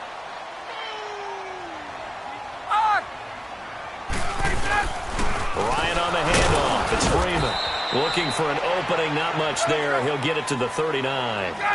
2 yards on the carry there. It'll be 2nd down. They tried a quick hitter inside, but that one was swallowed up because what they're hoping, this big defensive lineman will take the bait and move laterally and open up a crease that they can run through. Didn't happen on that play. It's a gain of 11 yards that time, and it produces a new set of downs. And he fires one that's intercepted. Zach Cunningham with a pick, and they will take over possession of the football at their 42-yard line. Well, hey, we got to get in the AFC Week 1 talk. We talked about the NFC and what to look forward to on their schedule, but there's some great AFC games as well. And many people believe the AFC West is as good a division as there is in the NFL. How about this for an opener? The Kansas City Chiefs headed to take on the Los Angeles Chargers. Patrick Mahomes, the new quarterback for KC, has to deal with the pass rush of Joey Bosa and Melvin Ingram of the Los Angeles Chargers. And a second one that catches my eye is Houston at New England. The Texans always trying to measure themselves against the Patriots. Now they get back Deshaun Watson. They get back J.J. Watt and Whitney Merciless, and they take on the defending AFC champs in Foxborough. And one crossover game that's pretty interesting. How about Jacksonville against the Giants? What I like about that one is you have a Jacksonville team that came so close to getting to the Super Bowl last year, but they and the Giants have a similar philosophy about how to play the game. They're going to be physical. They want to run the football. So Leonard Fournette for Jacksonville and the rookie for the Giants, Saquon Barkley, they could both get a lot of carries in that game. And last but not least in that one, how about Pittsburgh at Cleveland? People don't think about that game very much, but this has been the summer of the Cleveland Browns in preseason, where Baker Mayfield actually hit the field, and can Cleveland start a new era with a big win over Pittsburgh? Throwing again is Watson. Flushed out right. So he got 3 at one tackle, but couldn't do a whole lot else. All that gets him is just a yard, and now it's 3rd down. How about a tip of the cap to the defense? They're working against a very mobile quarterback, but all day long they've kept him under wraps. And on that play, they held him to a short gain. The Texans on 3rd down. Just 1 for 3 thus far. This is 3rd and 9. From the gun, here's Watson. And this is going to be incomplete. The safety, Keanu Neal, there to knock that one free. Certainly looked like they were getting ready to convert there on 3rd down, but what an effort to get his hand on that one, knock it away, and brings up a 4th down decision. And a tough ask here. They're going to go for it on 4th down and 9. They will indeed snap it to Watson. Open man is Miller. He's got it. And he's brought down, but not before reaching the 8-yard line. Some collective exhales over there on the sideline. A big pickup through the air on 4th down to bring up 1st and goal. Here's Watson. Oh, the ball is out. Watson lost it. On plays like this where the ball comes free, it's often unusual for the team that lost it to get it back. Because this is a quarterback. The ball gets away from him. Everyone else is trying to execute what they're supposed to do on offense. They're usually looking in the other direction, downfield, or have moved away from him. In this case, though, the teammate's in with it. And he's in for the score. Touchdown, Texans. Lamar Miller, his 2nd touchdown of the afternoon. And the Texans are an extra point away from tying this football game. Extra point by Fairbairn, up and good. And we are tied at 21. So we're right back where we started, all even as the kick's away. This fielded at the 2. They'll bring it back to just about the 25, call it the 24-yard line. Here are the Falcons as their offense heads back onto the field. And there are parts of their last drive they'd like to emulate. And, of course, they'd like to forget the ending, the interception. But they did put together, Charles, a nice sustained drive to get him down the field. Yeah, and unfortunately for them, the only thing that matters is part 2, right? Because once they threw the interception and finished off the drive, that does them no good to go back and say, well, you know, we had a good one going. Finish things off. That's the only way you can get it done.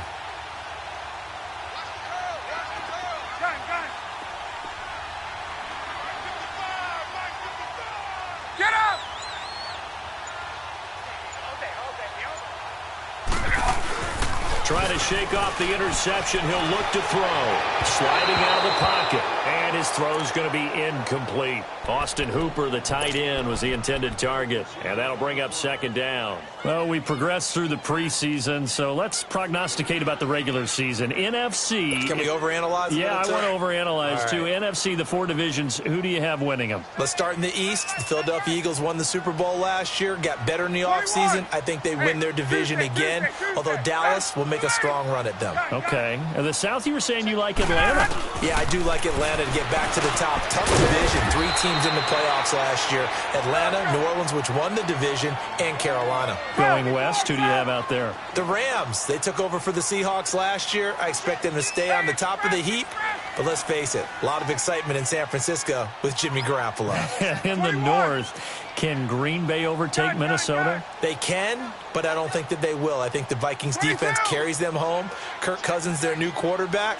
The Packers will challenge in a big way, but keep an eye on Detroit as well. And he couldn't hang on to it through the contact. Incomplete.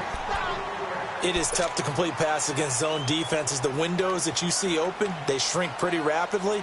How about being able to hit a moving target against a zone before the next guy can get there and make a play on the ball? Not easy for any quarterback, no matter the situation, and there the defense won the battle. They'll indeed go for it with Ryan. And this is incomplete. Boy, a curious decision to go for it. Doesn't pan out. And the Texans take over an excellent field position. And this should be the final play before the quarter ends. Reset.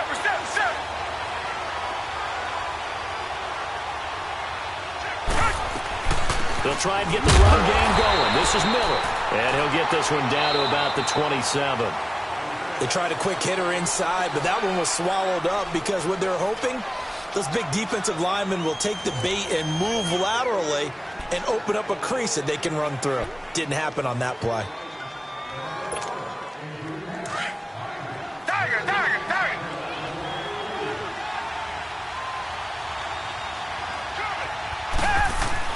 Here's Watson now on 2nd down. And, boy, that one drops incomplete, but if he was hit a fraction sooner, it may have been a fumble. One of the great coaches said football is really a simple game. Rush theirs, protect yours. And he's talking about those guys throwing the football. In this situation, the rush one, hitting the quarterback and forcing him into an incompletion. Now it's Watson. Flush to his right. And incomplete. He had nowhere to throw, so he just tossed it away. But that brings up fourth. What's the old adage? Be quick, but don't hurry. Well, that went right out the window there. He was hurried, harassed. That ball had to be gotten rid of, otherwise he was going to get sacked. Fairbairn able to put this one through. And with that, they will move out in front by 3. So the drive here ends with a field goal. It does give them the lead, but this one's still certainly a long ways from over. It definitely puts a lot of pressure on your defense to hold the lead, right? They're happy to have it and happy to be out there trying to do so. But I know as a former player, in the back of their mind, they're thinking, why don't you score the touchdown and seal this thing? Now the Falcons offense, they get ready to head back out here. And on that last drive, went for it on 4th, turned it over. A good job by their defense, though. They held them to 3, but this offense, they've got to be a little bit better, a little bit more careful. And sometimes when you see these calls on 4th down, when they decide to go for it, it's not necessarily the coach saying, I believe in my offense. Sometimes the coach saying, I believe in my defense. I can afford to go for it here, because if we don't get it, I don't think we'll give up more than 3, and that's exactly what happened there. You think that factored in? I do. I think that he had that in his mind going into the game, that I'm going to be aggressive on offense because I know I've got a defense that can hold up their end. And he's brought down after a good gain. A very solid gain of 27. And when you're playing a quarterback with some experience and some moxie, you enter the danger zone when you decide to blitz him, because if he's able to diagnose as he did on that play, he can hurt you downfield. He reads defenses so well, doesn't he? He really does, and the best part about that play for him, I don't think that was his primary target. I don't think so either. I think he had the read, figured out where the blitz was coming from, and went to a secondary target for a really nice gain.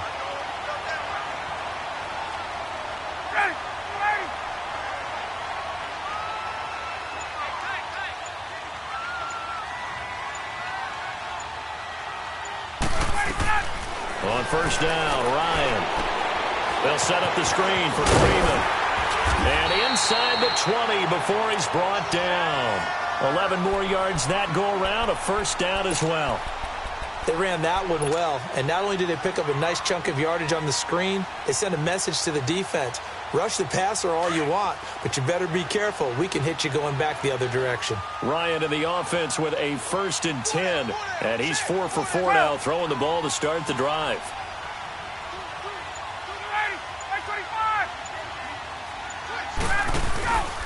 Now Ryan going to give it to Freeman.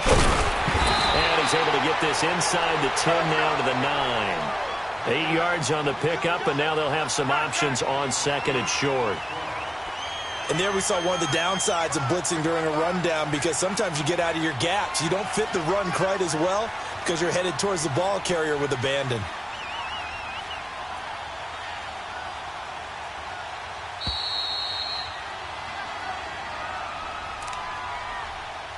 Time for a break. We'll come back, see what transpires after this. Let's go. 11.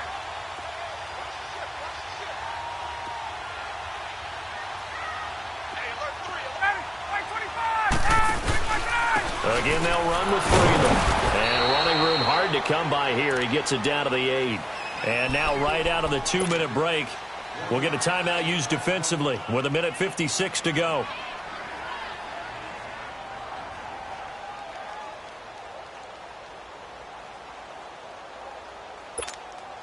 The Falcons on 3rd down. They've been very good, 5 for 7 thus far. They're up against a 3rd and 1 situation. Ryan keeps it on the sneak and not going to be able to push this forward. He runs into a wall right at the line of scrimmage. No gain? Quarterback sneak? No gain? Aren't you supposed to get something out of that? Yeah, needed a full yard there.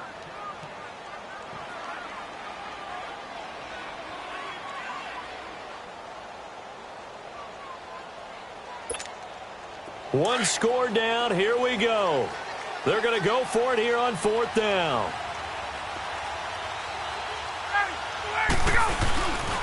They'll run for it. It's Freeman. And, boy, this is going to be close. That mark looks a little short. And he didn't get there. Tackle made that time by Kevin Johnson. So that's the second time this game they've given it up on fourth down. They're now 1 for 3 on fourth down conversion tries. But they must feel good about what they're doing, right? They continue to go for it on fourth down.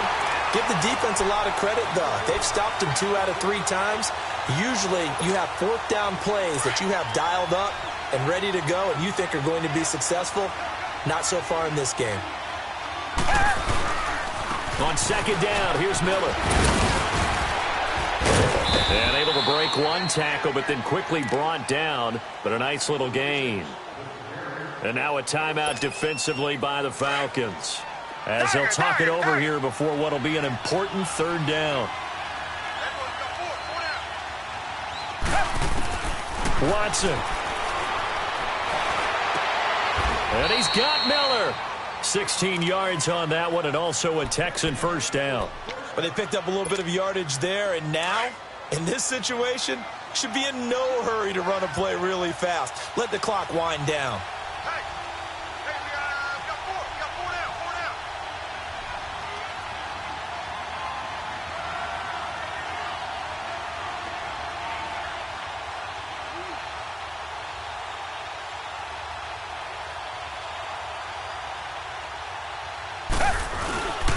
A first down carry now for Miller.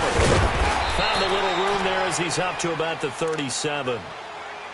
And the Falcons going to use another timeout, as they'll get it with just a shade under a minute to go in the game.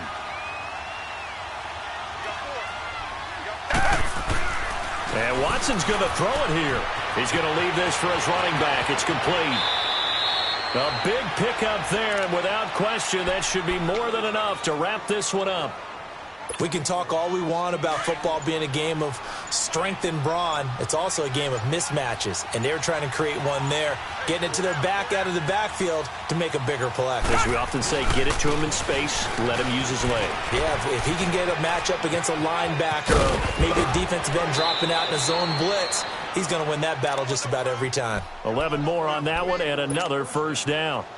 Whenever we meet with coaches and they always talk about wanting to establish running the football, it's oftentimes with a good tight end who can control the line of scrimmage and the point of attack, and they're becoming harder to find because the colleges are giving us a whole lot of receiving tight ends, former wide receivers who can run, not necessarily block very well.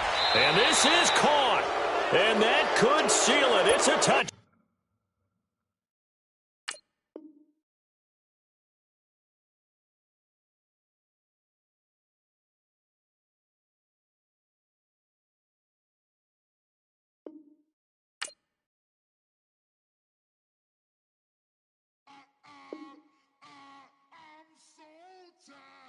I sound it.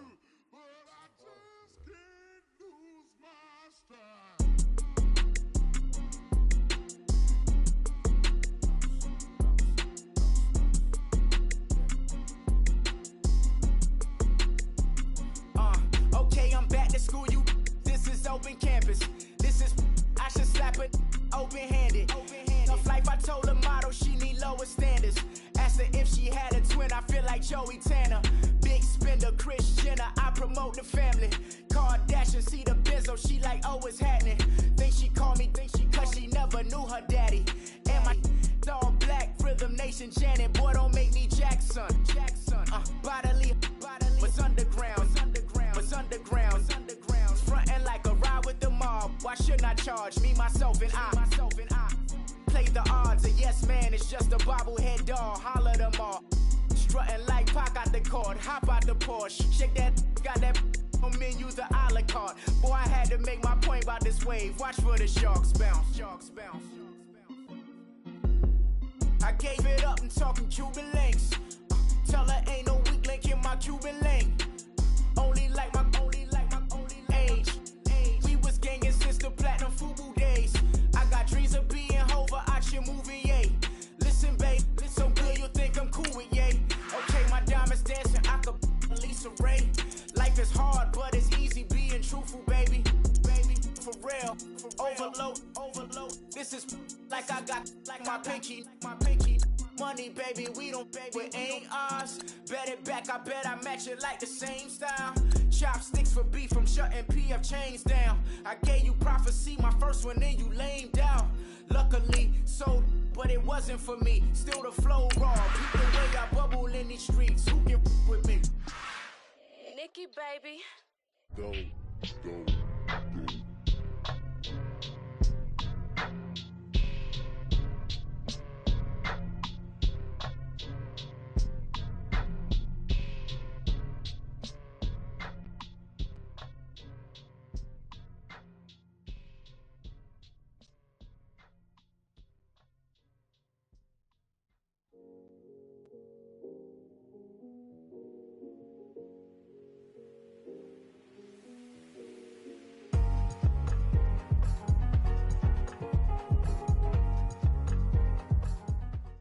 All right, Coach. EA Sports coverage of the NFL brings us to the so-called Silicon Valley and Levi's Stadium in Santa Clara. The scene a short time ago, this crowd, they love their 49ers, and they were in full roar as their guys burst out of the locker room. And we're ready for football as the 49ers get set to do battle with the New England Patriots. Here's Stephen Gostkowski now to kick this one off. And we are underway from Santa Clara. That's fielded in the end zone. And he'll get it up past the 20 to the 22-yard line.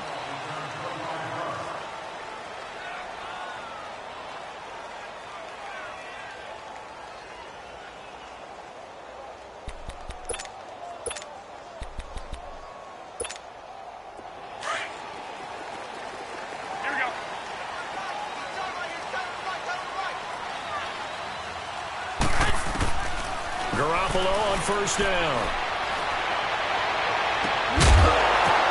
The ball popped in the air and intercepted. Picked off at the 39. And he is going to get this one back to the 20-yard line. Well, they wasted no time taking a shot down the field. He was letting it fly in the very first play from scrimmage. And this was excellent coverage down there. And they'll come away with an early takeaway. And I mean an early takeaway. So after the INT, it's Brady. And this is caught by Allen. Touchdown, New England. Dwayne Allen, a 20-yard touchdown. And the Pats have taken the early lead. And he gets it to make it 7-0 Patriots. Gostkowski now out to kick it away. That'll be taken in the end zone. Now a hit and a loose football. And they will take over at the 26-yard line. And careless with a football there on the kick return. And one thing I love about going to practices is trying to get around coaches and hear their catchphrases and what they really emphasize. We haven't been to a single one yet this year where a guy fielding a kick, you don't hear, tuck it away, tuck it away, tuck it away. And this time, they turned it over. Ball security eluded him. Go!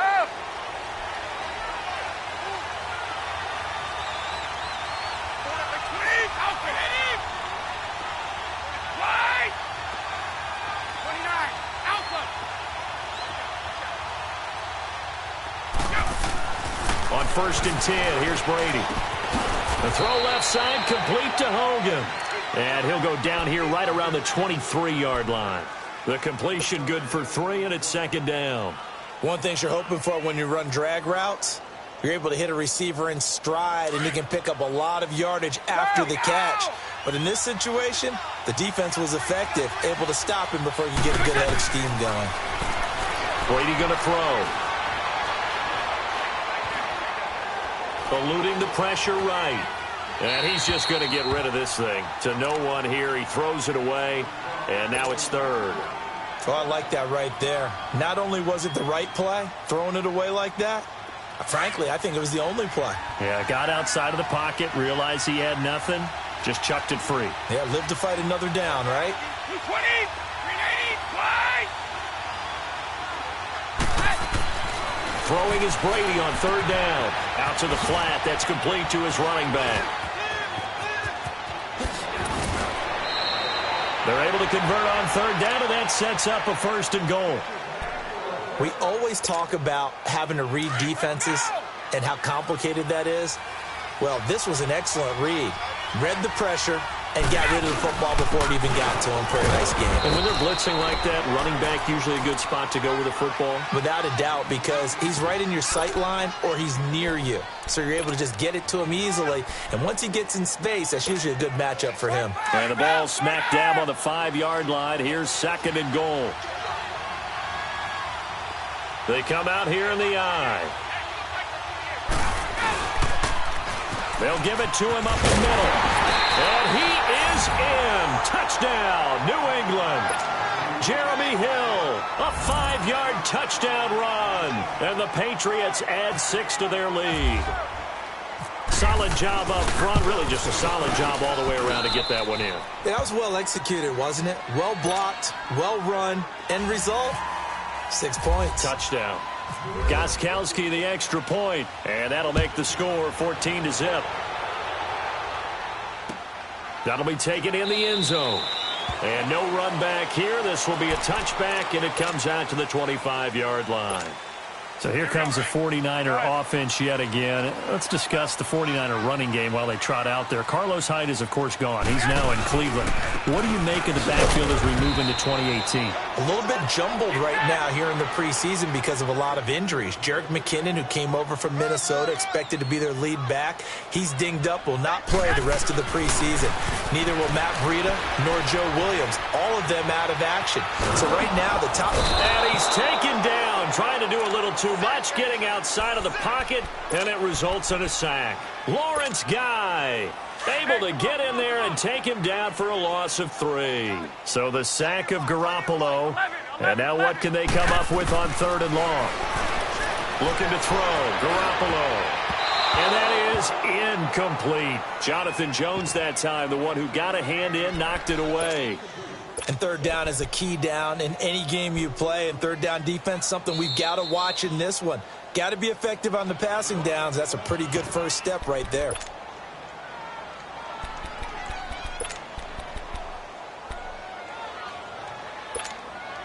Looks like the offense is going to take another shot here. They're going on 4th and 13. Here we go. Wait. They do go for it. It's Garoppolo. And it is incomplete. Deron Harmon right there on the coverage. New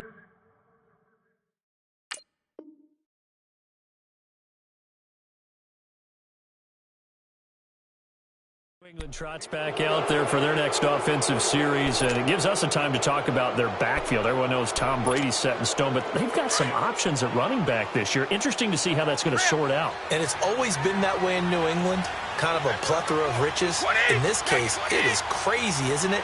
James White, the Super Bowl hero, Rex Burkhead, first-round pick Sony Michel.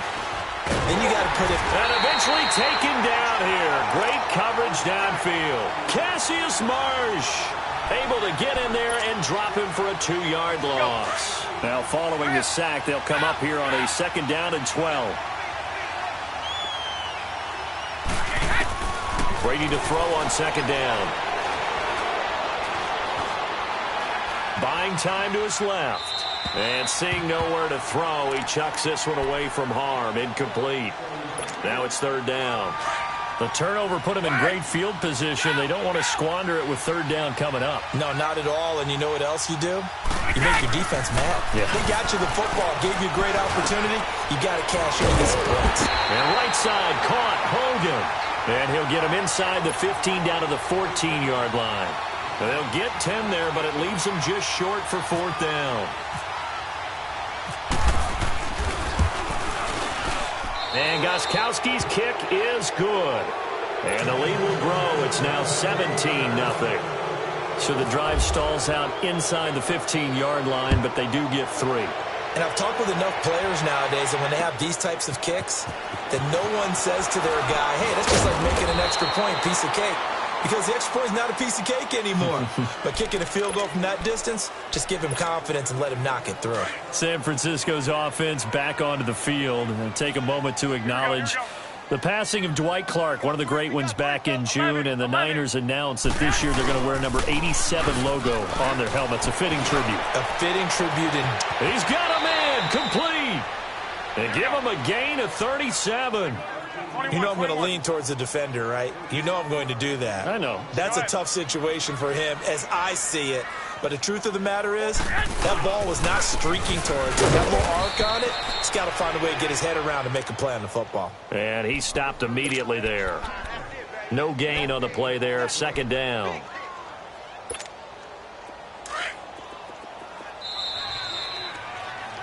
Second quarter now. Brandon Gaudin and Charles Davis with you. It's the 49ers in control of the football. They've got it 2nd and 10 to start things out.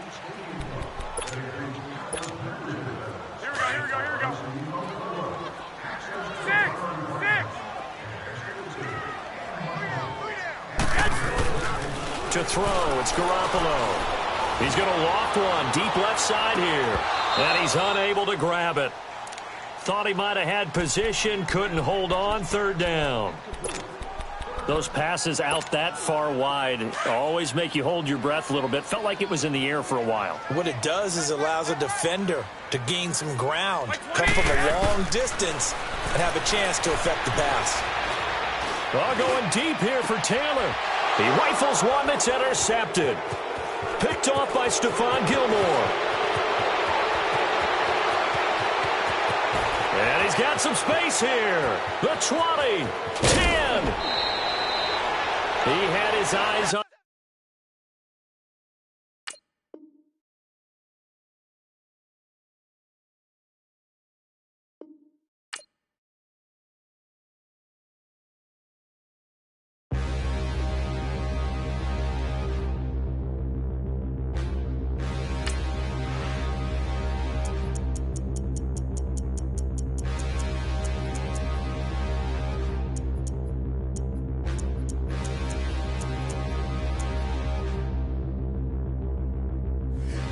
Look in the mirror, how could you face that? Mask on, don't even know where my face at.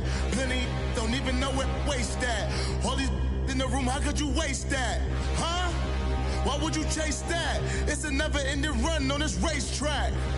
No matter what, I'ma stay black. It's a never-ending run on this racetrack. Need more jewelry. What I tell myself as I'm writing my eulogy. Ask the mirror, how you put up with this foolery? It reply, how you put up with this song and dance, soulless buffoonery. Long romance, death, what it do to me? Yamagini dream was a nightmare. He was dancing with the devil for his life, yeah. We all on the dance floor. Girl, come with a dance. Puerto Rican in the breathing heavy. Little had my looking daddy. Couldn't tell him nothing cause we lost him already. Cozy boy with his spaghetti. With the money and fame, the price come heavy. The price come heavy. Like Shaq attack up on a backboard. Got me back up on a backboard. When she asked me if I love her, I just act bored.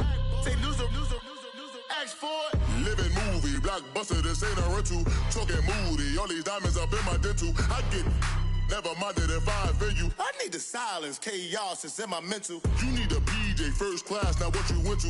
You need to relay, chase money like you sane. I'll give you the boat. All right, Coach, we welcome everybody to the Garden State. EA Sports coverage of the NFL finds us at MetLife Stadium in East Rutherford, New Jersey. This the scene just before we came on air. This New York crowd fired up by the arrival of their G-men as they burst from the locker room. They're ready to go as the Giants get set to match up with the Indianapolis Colts. This is fielded a couple yards deep. And he'll be brought down at the 23, make it the 24.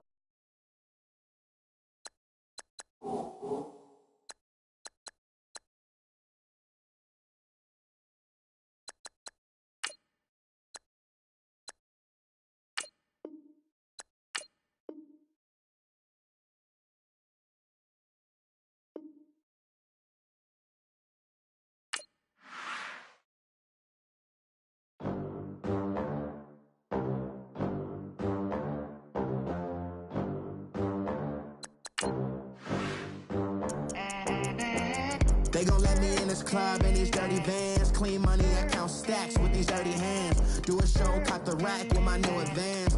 50 bands, 80 bands, 100 bands. I'm the American dream. We the American dream. No money, no class, look at them. Look at them.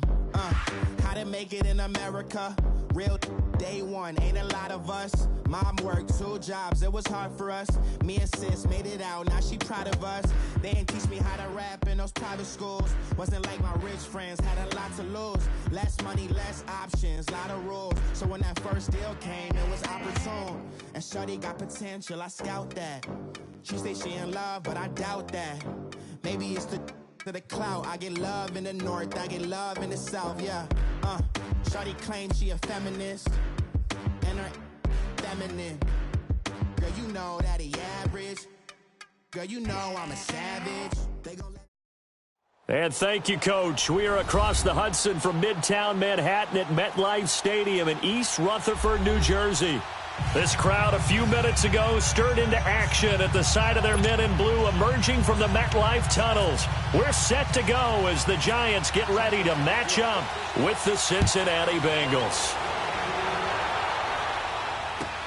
This is taken about 7 yards deep.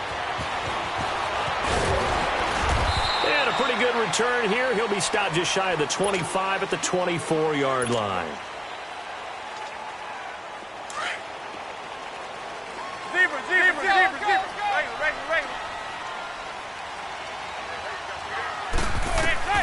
On 1st and 10, here's Manning. And he fires one that's intercepted. William Jackson with a pick. And they'll set up shop right near midfield at the 49-yard line. Brandon, this is a veteran quarterback back there. He should know better than to make a throw like this. This is definitely not his best ball. And I think he knew this was trouble the second it was leaving his hand. Their D gets the INT. Now what can Dalton do? Over the middle, that's caught by Ross. And he is down deep into Giant territory. Give him 30 yards there. Nice completion there for Andy Dalton. Charles, you worked some of his games when he was at TCU. Now you've worked his games in the NFL. What progression have you seen? I've seen a guy who took over as a freshman in college and got better and better each year. Always added a little bit more to his game, gets stronger. But the best part about him is he's always been accurate. I know that speed is the hallmark of today's NFL game, but the key to good rushing defense is still having your linebackers set the edge. The former second-round pick, this is Joe Mixon. And they'll get him down right around the 16. Another 2-yard gain there, but they'll need to do better this time. It's 3rd and 6. Another scouting report on him is that he doesn't possess the eye discipline to be an elite linebacker. And he's going to be grabbed and pulled down. Dalvin Tomlinson in there to drop him for a 4-yard loss, and it'll be 4th down. And Bullock will put this one through, and the Bengals are on the board first here. It's 3-0. So a good kick there, and they put the bow tie on it with 3 points. And let's face it, everybody wants a touchdown. We know that. But in the NFL, defenses are awfully good. You're not going to score each and every time. Be able to knock the ball through the post and take the 3. By the way, I said bow tie. I meant just bow. Not the tie, but yeah. Either way. I just went right past it. And all that work, but he stopped where he ultimately would have been, and he's simply taken a knee, and that's the 25-yard line. Manning and the Giants come up now 1st and 10 at their own 25-yard line. The first carry for the former Nittany Lion. This is Saquon Barkley. And he tried to bounce it outside, but they'll stop him behind the line. It's a loss of a yard there, and now 2nd down.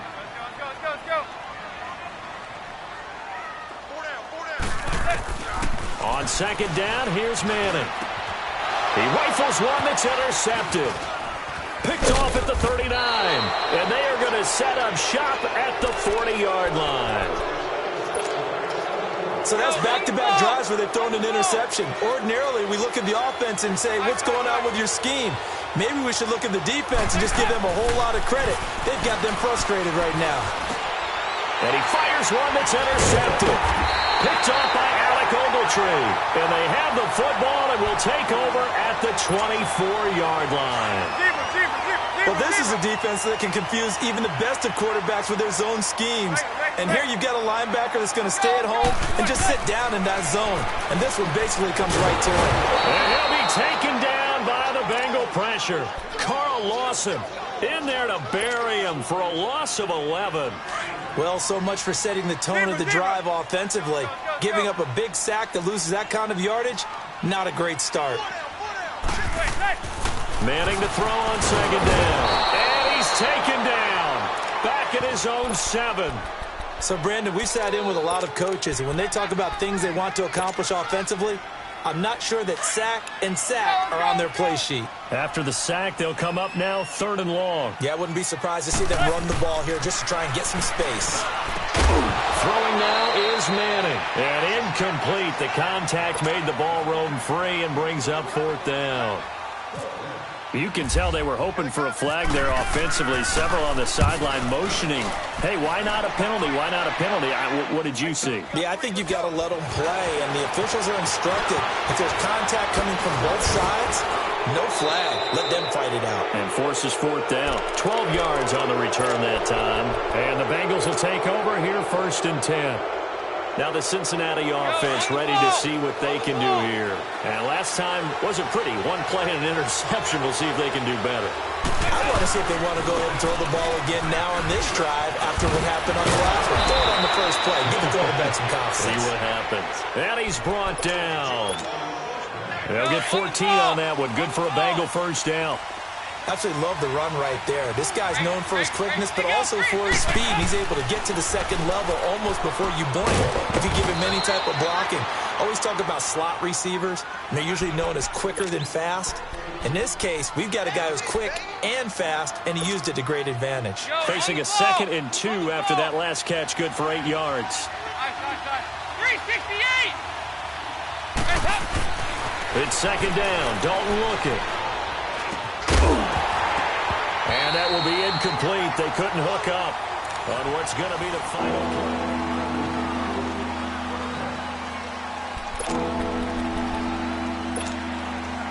After the incompletion, here now, 3rd and 2.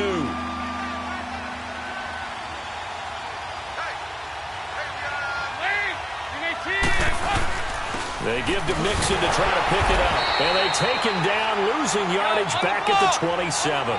That'll make it 4th down after a loss of 1. And the big fella stuffed that one up in a big way. I think doubling him has to be a priority because you can't move up to the next level if you don't take care of him first.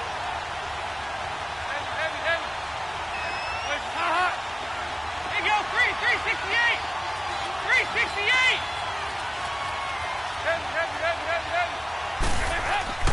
They'll try to pass on 4th down. Dalton and Green with a catch left side.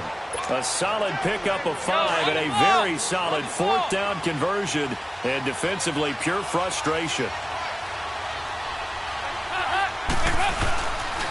Mixon with a first down carry. And he's going to fight his way forward here for a modest gain. Olivier Vernon brings him down. That's a strong pickup right there on 1st down, and as this drive goes on, we're seeing an offensive line and running game imposing its will. 2nd down, Dalton. And he's going to be grabbed and pulled down.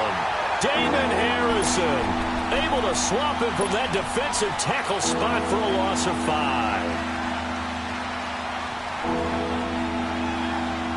So the sack, and now it's 3rd and long for Dalton and the Bengals. Go, on the ball!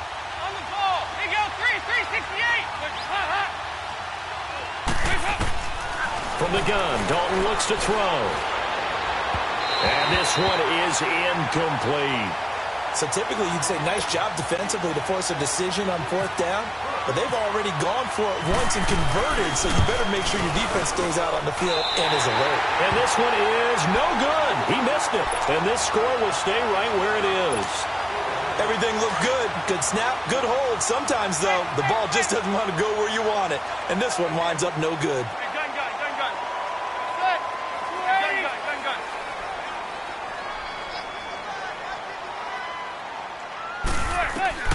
Manning now on first down.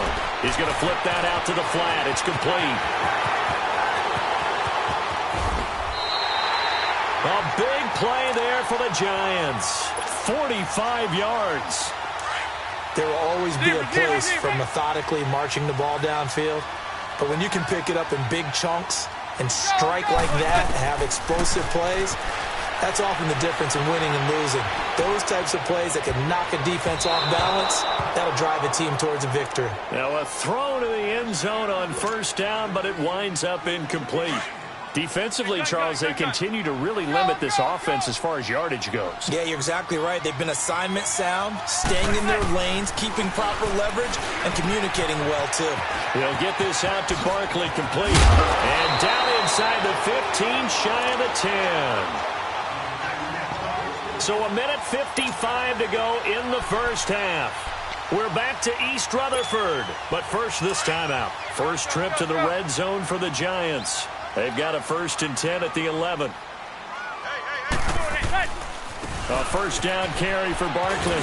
And running room hard to come by here. He gets it down to the 8. 2 yards on the pickup there. It'll be 2nd and 8. Well, that call makes sense because they've been throwing it well on this drive, and once again they show passing formation, showing the shotgun. Then they ran out of it. That's a nice play by them defensively, though, to hold it to a short gain. And he's going to go down. Sacked right around the 17. Carlos Dunlap. He's the one that got to him. He takes him down for a loss of 9. 3rd and long for the Giants, and Eli following the sack.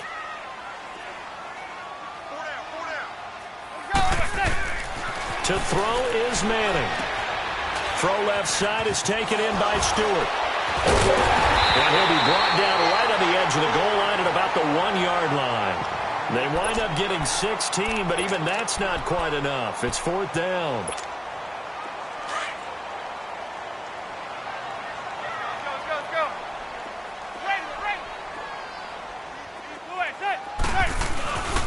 They're going to run. This is Stewart. And he is in. Touchdown, New York. Jonathan Stewart punching it in from a yard away. And the Giants are in for 6. And while that touchdown does not give them an insurmountable lead, it's still a lead, and that always feels good to a team. They'd love to take that into the lockers, but a little time left on that clock, so some work to do. I like that. I like how you're guarding against a letdown there. Marty looking forward. Coaching them up from right up here in the booth. And he'll wind up about 4 yards shy of where he would have been if he had taken a knee, as they'll start at the 21-yard line. The Bengals getting set to go. And what do you think goes on here in this situation? If you got the football, you're trailing, you're back in your own territory with just a little time. Do you try something? You're thinking about jump-starting your team, right? You just mentioned it. They're down. They're trying to get back into the game. But you've got to figure if something goes wrong, you may have put yourself in a spot where you may not be able to come back in the second half. Managing risk, this is a big decision here. Dalton, 1st and 10. Green's got it over the middle. And he's brought down after a good gain. And a nice gain at 21 yards. First down now, but that clock rolling.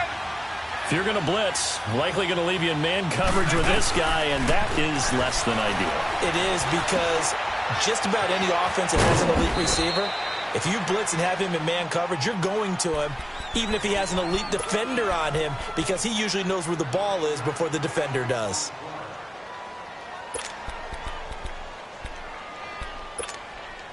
That last catch short of the marker by just a yard leaves him with a very manageable 2nd and 1.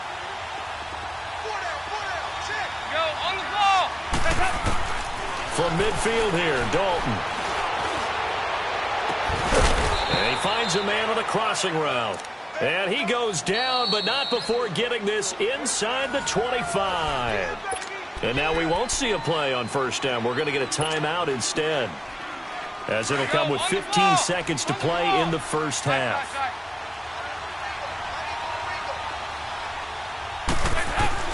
Now Dalton with a 1st and 10. That's going to be caught by Ross for a Bengal touchdown. as his guys are in for 6, and the Bengals are in for 6. Extra point up and good by Bullock, and the lead is now 10-7. The kickoff unit is out on the field, and they will send this one away. This fielded a few yards into the end zone. And he'll get across the 20 before he's brought down at about the 23-yard line. And now out come the Giants. And from this spot in the field with the clock where it's at, you think we're just going to see a knee and that's it? And I think in this situation, that's the proper play. But we do know there's some risk takers out there that may want to take one more shot before the clock runs out. And he's going to be taken down here as that will lead us to the end of the first half of play. So we have reached halftime here, and it's the visiting Bengals out in front. This fielded a few yards into the end zone. And a nice return sets him up pretty good here at the 30-yard line. The Bengal offense now with a football first here to begin quarter number 3. They have the lead now. They'll be looking to extend that lead. And this is where I enjoy talking about one of my favorite subjects, tendency breakers, or counters, as I also... And this will be caught at the 30. A gain of 39 that time. Well, there's simply no sense in wasting a great catch like that on a short gain. Get downfield like you just did there and use it up that way. No dink and dunk. There you go, 368. A first down throw coming for Dalton. Dancing to his left. And avoids the contact by sliding. He'll wind up getting right about 4 there on the scramble, and it's second down. They brought the blitz that time, and I thought they were going to get to him, but instead, he flipped it on its ear and ended up picking up positive yardage. I thought he was dead to rights, but you are exactly correct, sir, able to turn that into a positive gain. Dalton throwing on second down. Forced out to his left, and he'll slide down to avoid the tackle. 8 yards that time, able to take off, and the result is a first down. Partner, he was going through his progressions. Not there, not there. After about the third one, he decided he better pull it down and run for it. And he slides down and avoids the hit for good measure. 368! Dalton operating in the red zone now. Escaping the pressure right. He'll get 5 out of the scramble. It's second down. He'd had some success as a runner previously on this drive, just not as much space there that time. Yeah, this time when he pulled it down, they were ready for him, so I think he's going to have to fling a few in order to open up that running lane again.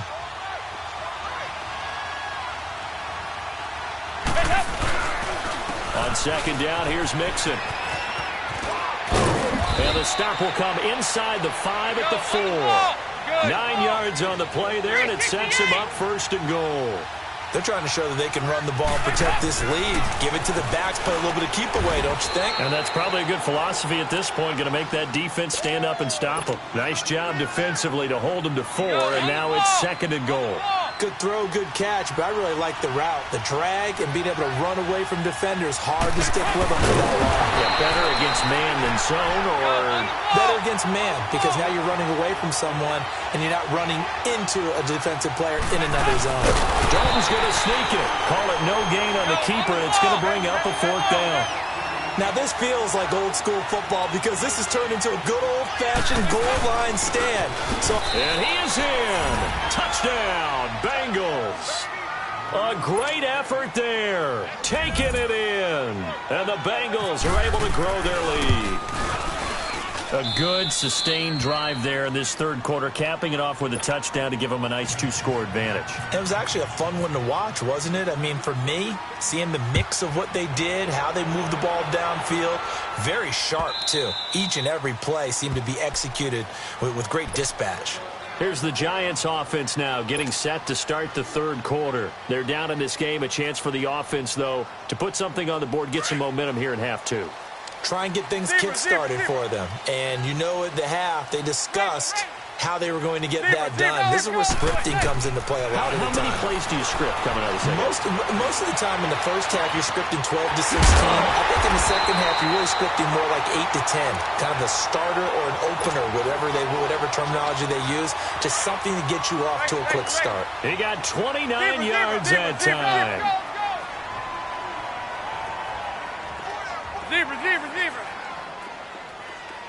Zebra. On first down, Manning. And he'll get it down here to the 43. He'll get 3 yards on the scramble there at second down. Yeah, he only gets a few yards on 1st and 10, but he's better off doing that than throwing an incompletion or even worse, an interception. On second down, here's Barkley. And some good tackling there as he stopped up at about the 41. Tackled by Jordan Willis. Well, they still have time to get him established, but in my estimation, they've got to pick up the urgency here. They've got to get quickly in and out of the huddle and run off a bunch more plays. He's going to be out of bounds on what's going to wind up being the final play of quarter number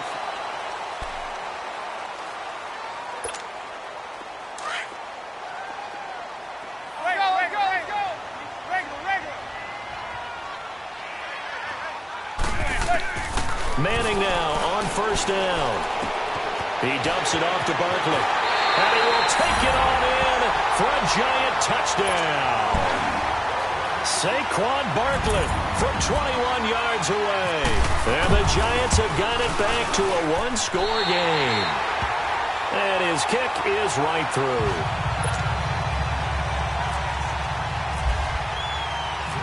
Rosas now to kick this one away. That's fielded in the end zone. And the decision to bring it out, a good one, as he's up a yard or two shy of the 30. So now the Bengal offensive unit back out onto the field. They've been rolling the last couple of drives, each inning in touchdowns. So this game is flipped. They were down. Now they're up with the football. We'll see how they handle it. Can we get a spy on the headset now between the head coach and offensive coordinator? Because they've been in attack mode. Had to get back into the game. Now they have the lead. Do you stay on the attack? Or do you dial it back a little bit to try and protect this lead? Well, my cop-out answer would be somewhere in the middle. I think it's going to be a fine line, is it not? I think you're exactly right, but I do think if they can stay aggressive and keep them on their heels, they'll be best served that way. Dalton with a give here to Mixon. 2 yards on the carry there, and it's going to lead him to third down. That's it. That's what you want. Straight ahead positive gain. Just keep that clock ticking. 3rd and 2 for Dalton. Dumps it off to Mixon. And able to get this one across the 45 before he's brought down. 10 yards there on a Bengal first. Couldn't just sit on it here, could they? Had to throw the ball on 3rd down. Got the big completion in the pickup.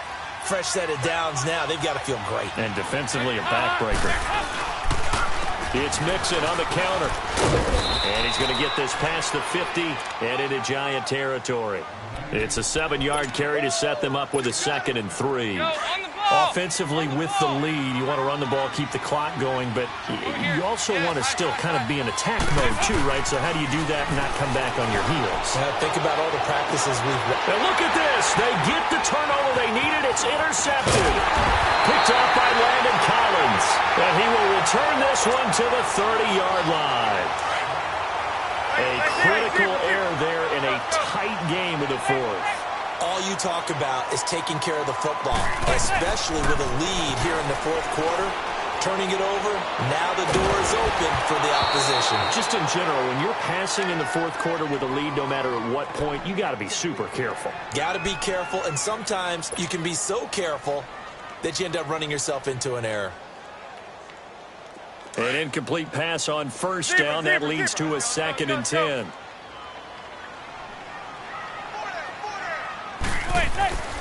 Manning again here on 2nd and 10. That's caught by his tight end, Evan Ingram. And he's going to be out of bounds right at midfield. A good pick up there of 20 yards. Tell you what, he's been able to put the ball in some tight spots all game long. That throw, no different. Yeah, a lot of people would call it a gutsy type of a throw. I think he looks at it as, I can do it, so it's not that big of a deal to me, and I'm going to keep firing. Officially no gain on the play, and it's second down. And this defense continues to give them fits. They just can't get really anything going on the ground, can they? I love the theme that you just brought up. This defense has been tough all game long against the run. We just saw another example of it there. They give them 14 yards that time and a fresh set of downs. Time for a break. We're back to see what happens after this. Manning now 6 for 6 since coming back out of the locker room. It's 1st and 10. The toss out to Barkley. Room here to run. Space to run past the 20. Touchdown, Giants! Saquon Barkley with now 2 fourth-quarter touchdowns. And the G-men have taken the lead here in the 4th. Wow, I know it's a never-say-never situation, but to me, that looks like that's the one that's going to finish them off. The score that puts them in front here late, but not. You got to rally your kick team, don't you, and say the last thing we need is a big return. And what happens is guys get overeager, get out of their lane because they're so excited they want to make the last tackle. You mess up, it could come back at you a long way. And a pretty slick return there as he's up just shy of the 45-yard line. And when you're facing a deficit on the scoreboard, you're just looking for something to get you right back into the game, and that's the spark that they were looking for. They got it with that big return. He's back to throw. And he slides to avoid the hit. Nice work to get 7 out of that, and it's second down. Now, that was not a bad scramble there on first down. He didn't force it, nor did he throw it away. He was able to take off, and now he made it a very manageable 2nd and short.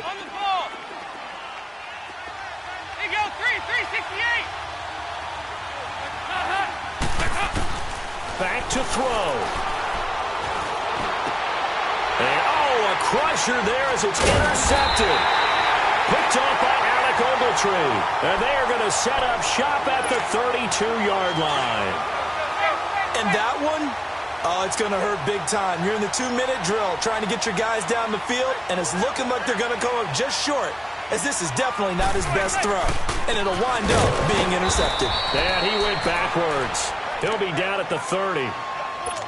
And now the Bengal defense here calling a timeout as they'll talk things over prior to this upcoming second down play. Manning looking to throw it. That's complete. He's got Barkley out of the backfield. And he'll bring it up here to right at the 40-yard line. And now the Bengals are going to call another timeout as they'll talk it over here before what will be an important third down.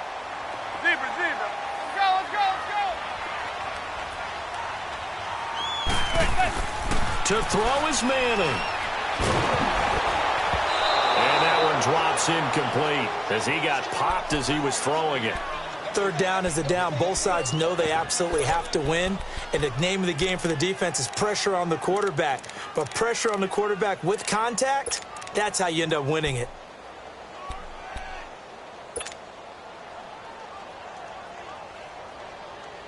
And here's a big one now. Trying to hold this lead. They're going to go for it here on 4th down. The Giants do snap it. It's Manning. And Latimer's got it. That one a backbreaker as they wind up converting there on 4th. A gutsy decision there going for it on 4th, but they got it, and that likely puts an end to this one. Indeed, it was gutsy because there's so many other options they probably could have exercised in that situation, but they bet on themselves, and it paid off. Now Stewart on 1st down, and across midfield he goes and into Bengal territory. And play is stopped here. Timeout. It's the defense calling the timeout here, as they get it with just 19 seconds left on the clock. Hey, gun. Regular.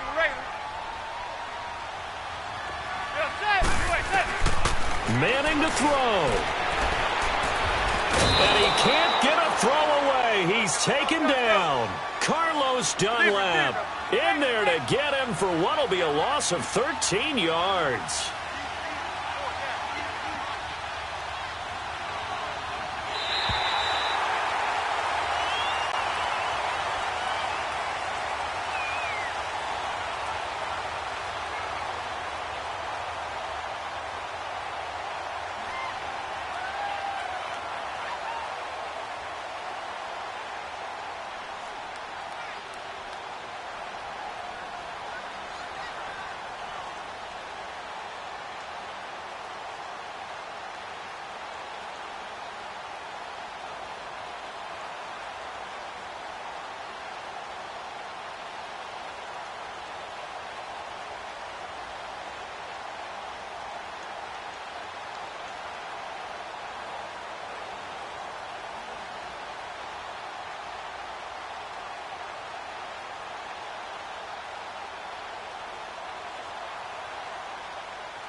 money back.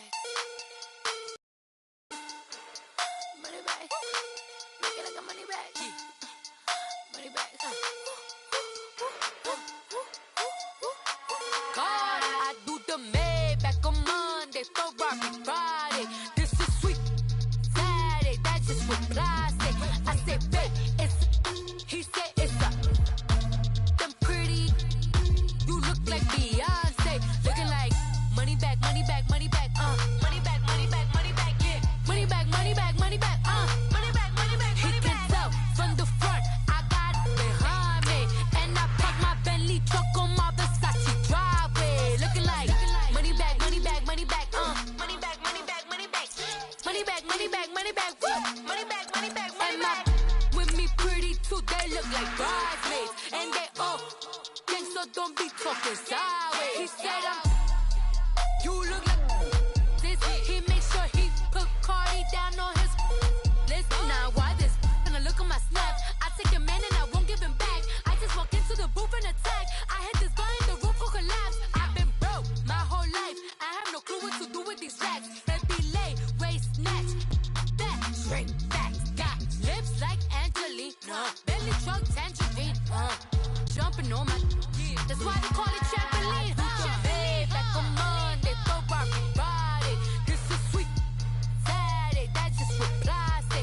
I say, babe, it's a, he said it's a. All right, Coach, EA Sports coverage of the NFL brings us to the Sunshine State in TIAA Bank Field here in Jacksonville.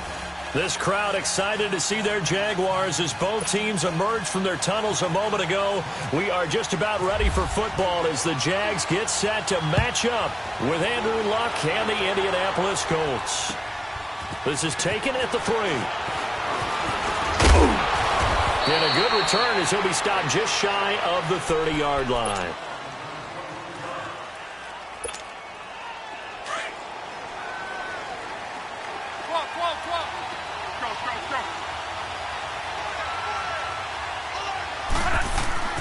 Luck on first down. Jaguar pressure and a Jaguar sack. Calais Campbell in there to make the sack. He buries him for a loss of 10. So now 20 yards to go on second down after the sack. Work to be done. Throwing is Luck. He's going to leave this for his running back. It's complete.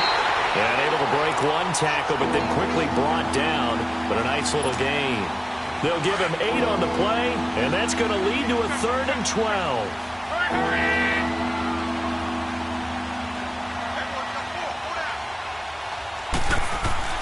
Now it's Luck. Under pressure, and down he goes. Luck is sacked. Dante Fowler in there to drop him for a loss of 10, and it'll be 4th and long. Out is Rigoberto Sanchez on 4th down to punt this thing. Back deep, Jadon Mickens. He steps into this one, and this is a rocket. This will be fielded at the 17. 62 yards on the punt that time. Wow. And it'll be Jaguar football as they take over deep in their own territory. Bortles leads the Jags up 1st and 10 at their own 14-yard line. A first carry for Leonard Fournette. And he'll use his blockers to get this up over the 20 to the 21. 7 yards on the pickup there, and it'll leave him with a 2nd and 3. Despite the blitz, they're still able to pick up a nice, solid gain. The disadvantage of blitzing often alters the normal spacing and run fits and leaves creases like they were able to exploit right there. Now Leonard Fournette, and he's able to get up here to the 26. They get 5 out of that one, and it moves to James. A quick burst there, and he nicely bit off a pretty decent gain. Fournette, a first down carry. And he's going to lose yardage and be backed up to the 25. That's going to go as a loss of a yard, and it'll be 2nd down. I know when I was a kid, I always got real excited when I saw those lateral-type runs. But the best backs that made it happen, they put a foot. And a big loss here as he's taken down. And a play like that, with how far he had to go to make that sack, shows how athletic defensive ends have become in the NFL. And not just athletic, This is coached in a big way. Run to the football at all times. How about him never giving up on it and pursuing all the way across the field? Now Bortles, flushed out right. He's going to run, but he's got a long way to go. 5 yards that time out of the scramble, but now they're looking at a 4th down situation. I thought he did a pretty good job there to get back what he could, but let's face it, that sack on 2nd down, talk about throwing a wrench into the works. It certainly did. Yeah, he did everything he could there, trying to pick up some positive yardage, and he did, but not enough. Oh, a big decision here early. Look at this. They're going to go for it on their own side of the field. To throw is Bortles. Steps away to his left. Now he'll go deep down. Oh, this is taken in. It's complete. Hey, nothing to see here. Just your standard 4th down gain of 28 yards. And the drive keeps going. Every play is supposed to get a player's best effort. But on 4th down, that really increases the stakes, doesn't it? What about that catch? Heck of an effort picking up the first. And now that team has to be motivated going forward. They just saw a great effort there. They want to make sure it pays off. 34 yards there and a 1st down.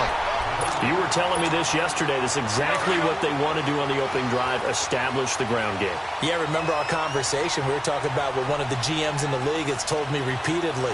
It's a big man's game, and it's not necessarily size. He's talking about playing some big boy football. Line up, get leverage, knock people back, and establish the run early.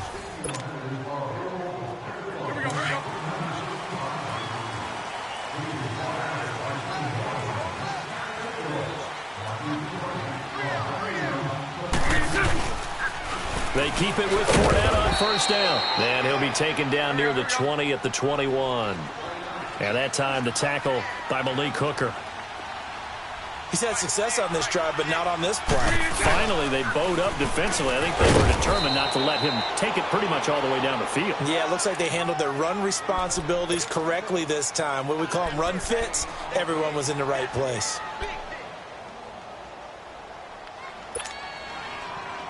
And on 3rd down, the Colts have added an extra defensive back. Flooding the passing lanes. Lucy. A fake to Fournette. Now it's Bortles to throw. He's going to go up top for the end zone. Got his man. It's caught. Touchdown, Jaguars. In for the score. And the Jags are able to cash in for 6. Extra point tacked on by Lambo. And that makes the score 7-0. Here's Lambo out to kick this one away.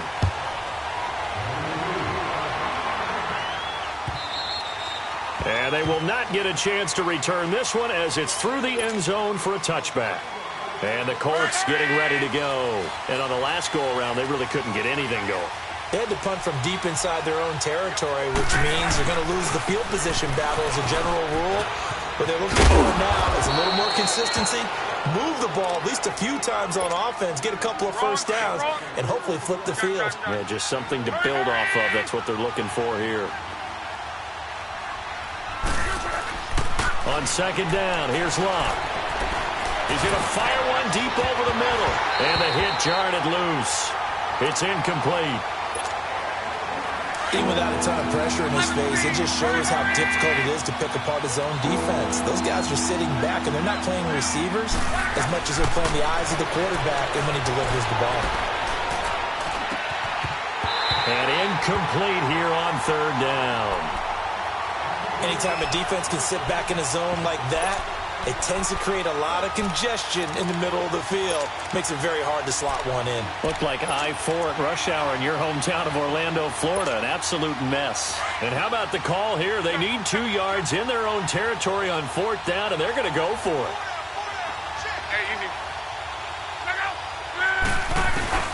They are going for it. It's Locke. And this is incomplete. So certainly an interesting call there to go for it. And that will force a turnover on downs. So they take a big chance here in their own territory. And you think the coach may have some questions to answer?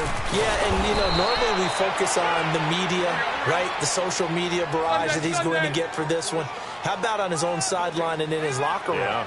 Because I think the team's going to look at him like, Coach, why would we go for it there? I mean, no confidence in the defense. You don't like the punter? I mean, what's going on here? You owe us some explanations. And his throw's going to be incomplete. Nice play there to force the incompletion. And to me, one thing's for sure. When you're the underdogs and you're playing on the road, you absolutely have to get takeaways. You've got to get the ball from them. Yeah, win that turnover battle, going to be key. They didn't get one there, but you get the feeling they keep making plays like that, they might just get a few. Yeah, once you get one, defensive teams think they come in bunches. Call it no gain there, and it leads to a 4th down. As usual, the hallmark of a good run defense, linebackers making plays near the line of scrimmage. Absolutely nowhere to run there. And Lambeau will put this one through, and the lead moves to 10-zip. The bottom line, tremendous starting field position, really squandered there as they wind up going backwards and then come up with just 3. Well, getting the 3 turned out to be important. I can imagine the head coach when he ordered the field goal. Please salvage something out of this drive. That was not fun to watch. Luck and the Colts come up now 1st and 10 at their 25-yard line. Now a play fake here on 1st down. And a big loss here as he's taken down. Dante Fowler in there to drop him for his 2nd sack now here tonight. Sacks a growing theme in this first half. This is 2nd and long. Sacks a growing theme in this first half. This is 2nd and long.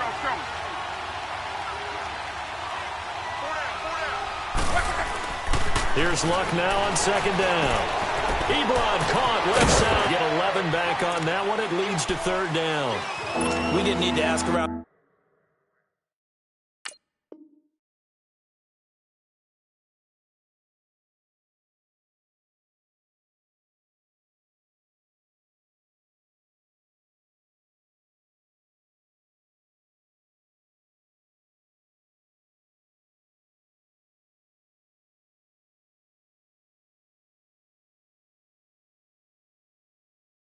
The league, but we got to confirm this guy's a good player. They've got to find a way to get him more involved, call a few more plays that target him. Absolutely, because here we are toward the end of the first half, and that's the first target, not just the first catch, first target.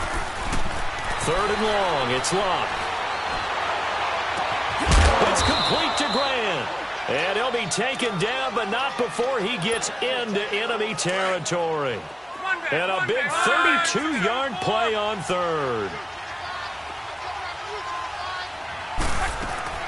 Out of the gun, Luck. He's going to fire one deep, middle of the field. And it's knocked away and incomplete. It was the free safety to Sean Gibson who was able to range over and knock it away. The one thing that I've liked defensively is that they've shown him a lot of different looks here in the first half. They've come after him, they've sat back. I think that's what you need to do to keep an offense guessing. And they certainly have kept them on their toes. That's why they haven't had much success on the scoreboard. Throwing right, and that's complete. He got 29 yards that time. As far as I'm concerned, Andrew Luck can do it all. I mean, he's an underrated runner, toughness in the pocket, strong and stout. But let's face it, the money, that comes from his arm. And smart, valedictorian of his high school class in Houston. Then he goes to Stanford. He's got it all. And he just throws this one away. Smart decision here this close to the end zone, and it brings up 2nd down. It's been my observation. There's been a nice variety of play calling defensively. You and I often talk about an offense's ability to keep a defense off balance with what they're doing. I think the converse has been true in this game. Yeah, I think you're right. They seem to have gone off tendency quite a bit, but only the 2nd quarter. A lot of time to change things. Another good reception there. The Colts on the march. Everyone's got to be able to catch the football. Doesn't matter what position you play, but if you're on offense, be aware a ball may come your way. To throw is Luck. And he'll be brought down here at the 3-yard line. It's a 4-yard pickup, and that'll bring up a 2nd and goal. We got 3 down. Hey, fellas, we got 3. Let's go. So the ball position now at the 3. Here's 2nd and goal. They'll try and run. This is Turbin. And he's going to get this back to the 3-yard line and no further. Now hold everything here. We're going to get a timeout by the offense as they stop it with 19 seconds to go in half number 1.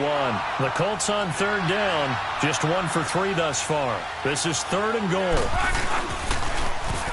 And again, it's Turbin. And he's into the end zone. Touchdown, Indianapolis.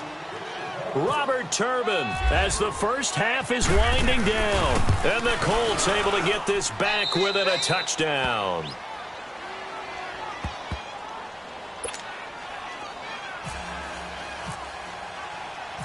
So just a 3-point game now as they send this one away. This is taken at the 3. And not a bad return here. He gets it out to the 25-yard line. The Jaguars offense now heads back onto the field. And with time quickly fading here in the second quarter, not sure how aggressively, offensively they want to play this. I think we'll find out just how much they trust their guys in this situation if they decide to take a shot.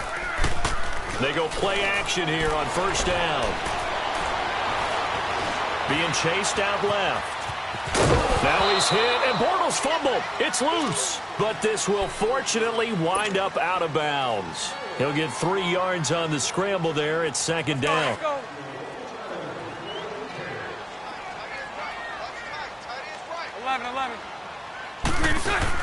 A final shot before half for Bortles. Buying time to his left. He finds an opening past the 40. And he's going to be out of bounds right at midfield.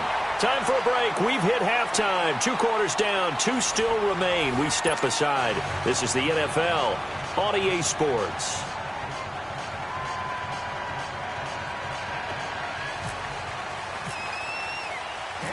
The Jaguars in possession of the lead, and they will get the football as we are underway in this second half. This is taken at the 3. And he'll make it across the 20 as his guys will set up shop at the 23-yard line. Out come the Jaguars now as they'll go on offense first here in this third quarter. We have not seen much on offense from either side. These last few drives, it has been a struggle, hasn't it? Totally, and you're thinking to yourself right now, if you're on offense trying to get things figured out, okay, we self-scout every week in our game plan. How many things do we do at certain times? What are our tendencies? Time to go to some of those tendency breakers and try and create some offense. They always have those in their back pocket, don't they? You have to, and if you don't keep abreast of what you're doing, you lock into a rhythm and make it easy for the opposition. Looking for tendency breakers right now.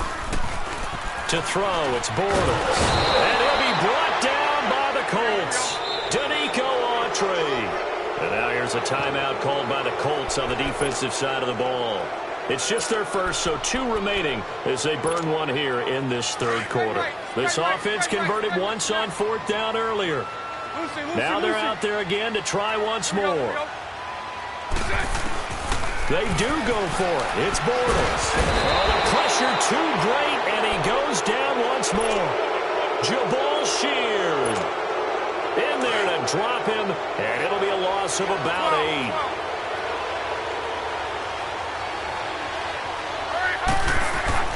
On first down, Love finding his safety valve here. That's complete. And he'll get it here to the 10-yard line. 10 yards on the pickup there, and it'll be second down. I know most of the time when the ball's in the air, you're thinking wide receiver, tight end, but running backs, they can be a big part of any passing offense nowadays. Now Matt. Yeah, he is met quickly in the backfield. Down he goes, folded like a lawn chair.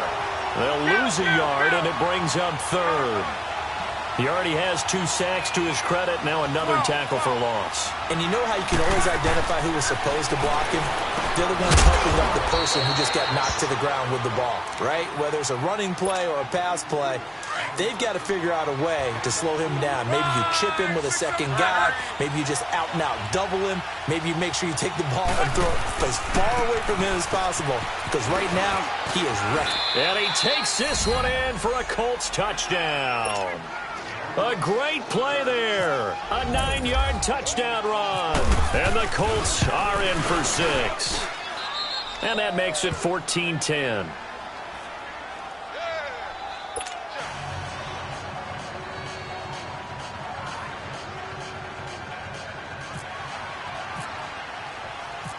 Set now to kick this one away, and off it goes.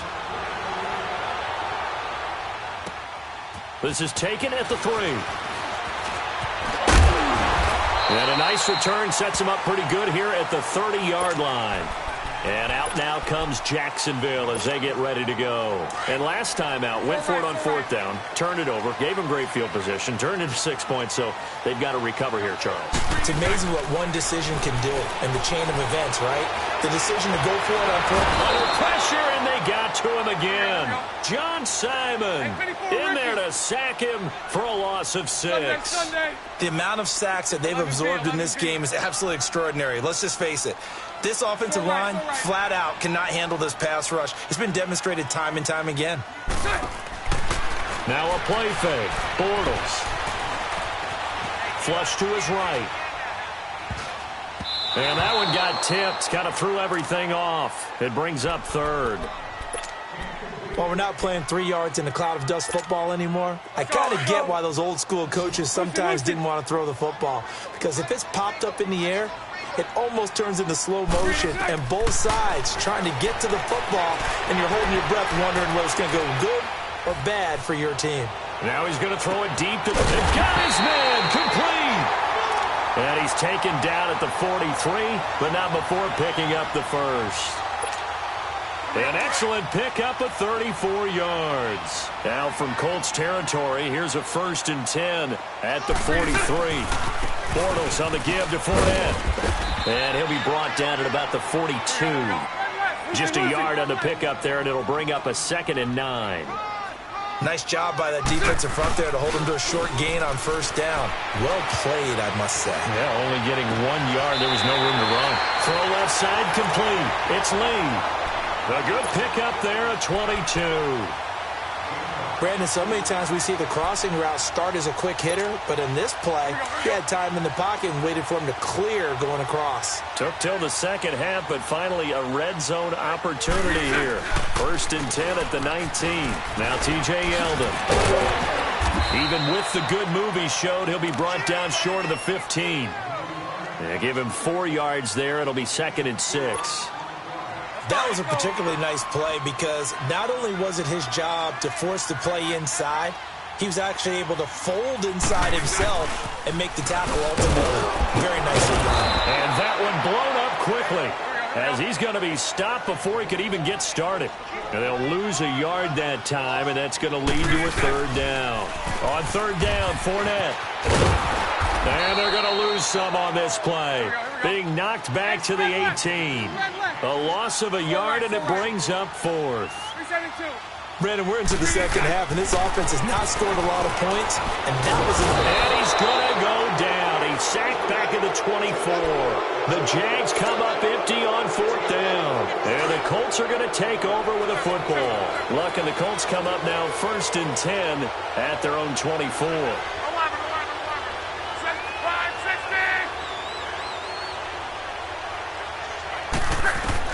On 1st and 10, Locke.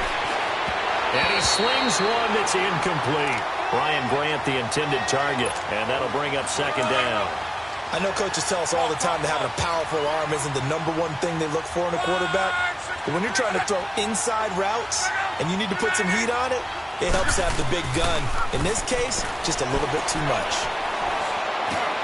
Caught left side by Hilton. Back now in Jacksonville. It's the Colts. They've got control of the football. They also have the lead as we start the 4th.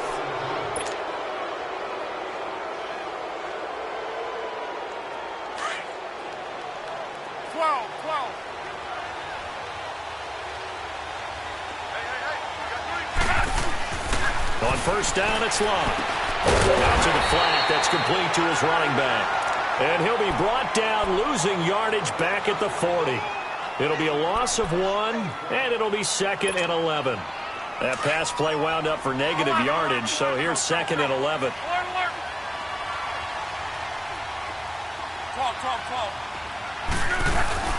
To the air again, Locke.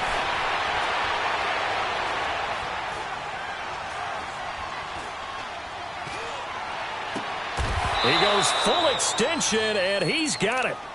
The passing game for the Colts finding its stride, another 1st down. Well, partner, when you ask anyone other than your QB to throw the ball, you must have a lot of confidence, or you think you're really going to fake them out, and it looks like they did exactly that. Yeah, going deep in the playbook and a great grab on the other end. He'll wind up getting 9 after tucking it and running, so it'll leave him with 2nd and a yard. Well, he did a nice job keeping his eyes downfield, waiting for someone to get open. But once the pressure forced his eyes down to see the rush, it was time to make a break for it. To throw on 2nd down is Luck. Throwing middle, but it's incomplete. A.J. Bouye, the fine cornerback, there to make the play defensively. When we start looking for big-time corners, we're going to start with athleticism. But without technique, you're not going to make plays as one we just saw there. Here's Luck. He's going to flip that out to the flat. It's complete.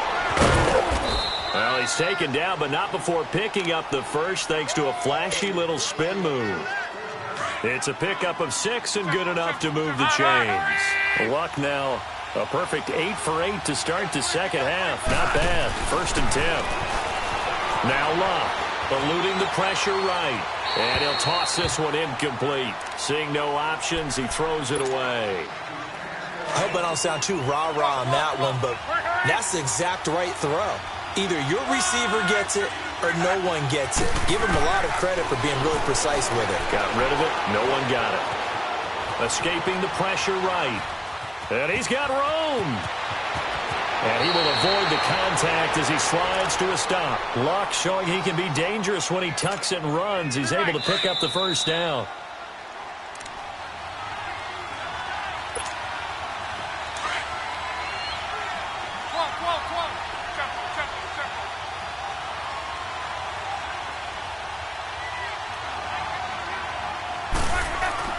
Now a first down throw.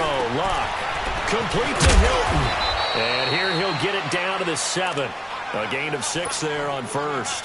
An ex-teammate used to tell me all the time, I hate experienced quarterbacks because no matter what, you really can't hide what you're doing. And I think that right there, he knew right away where the blitz was coming from, where his primary guy was going to be, and he ended up going to a secondary target for a nice game. I was just going to ask you, that wasn't the primary target, and he's so good at that, isn't he? I think he knew right away that he wasn't going to get to his primary guy. I think he read that as soon as he got to the line of scrimmage, knew where the pressure was going to come from, and said, I know how to beat that, and that's what he did.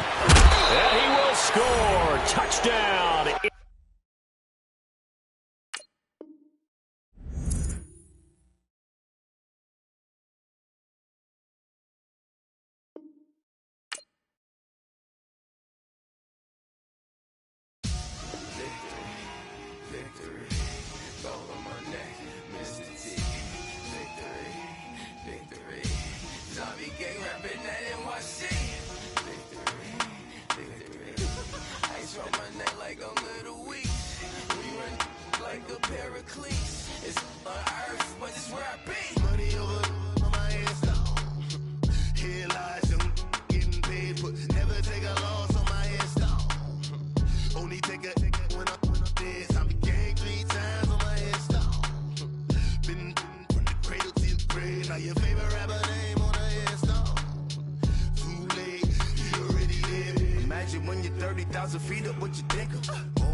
you want. Every day I struggle with it. Only God could jump infinitely big through the Genesis. Yeah, presidents drop a gem on them. On earth, these the last days. Throw your get money. Quiet storm. Have it stars. For the cream, renegade. For the money, only green is the I'm a player on the late night tips. So these see the prototype. Fingertips, reservoir dog. Check the skull. Ignorant. Can I live? Still feel me. Kiss to death. Friend, protect your neck. Three boys in the Cadillac. Grave digger. Kiss to death. Friend, protect your neck. Shame on the three boys in the Cadillac. Grave digger. Money over on my headstone. Here lies young getting paid, but never take a loss on my headstone. Only take a when I'm dead. I'm gang 3 times on my headstone. Been from the cradle to the grave. Now your favorite rapper name on the headstone. Too late, he already dead. Right now I'm on the edge, so don't push me. Troublesome since 96. You a shook one, Reeves and all the ledge. I'm your. What's that? I smell. Let me count my. 5, 4, 3, 2, 1, run. Hi, my name is Dirk Cobain. Like a. Here I go to the next episode. Ain't no damn this explosive Beast Coast. Yeah. The mother ride or die for my. Strictly for my. Survival of the fittest. That's the sound of the police. I'm indeed cover earth, skirt, lean back. Give me one more chance. They say Jesus walks and the devil wear Prada, but I'm so deaf. God can't tell me nothing. Right this on my death certificate. I gave you power. 21 questions like who? They're warning. Watch them flashing like paparazzi. 2 words. Get money. Tonight's the night. Guess who's back on my block? Rather you need Bucktown. This. On that quiet storm, T-O-N-Y, top of New York, with a pitchfork.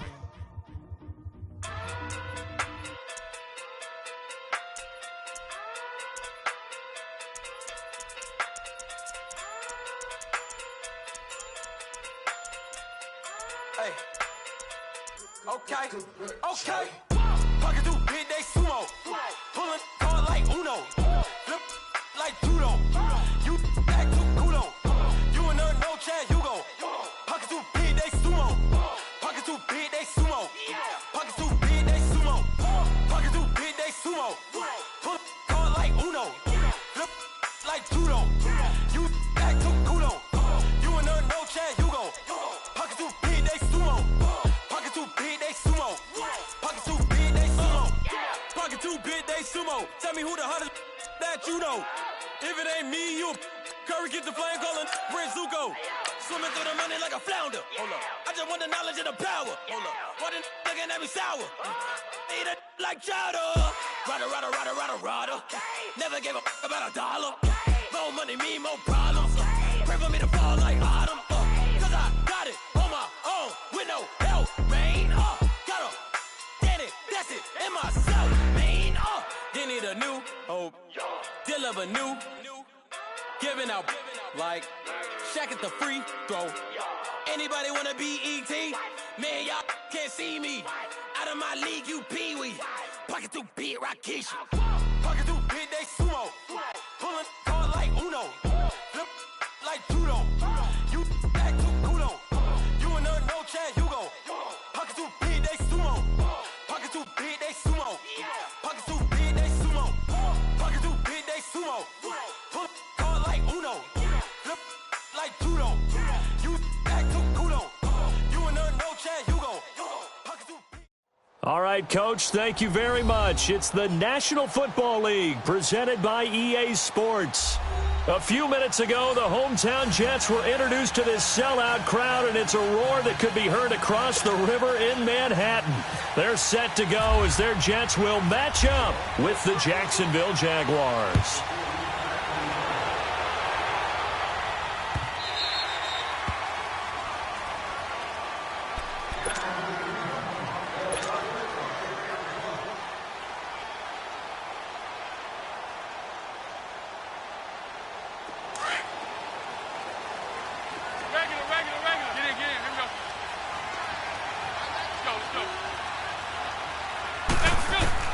Throwing on first is McCown. That one's complete to Tomlinson. And he's brought down, getting this one up to about the 35. It'll be a gain of 10 to start the drive out, and by a few inches, that'll be a first down.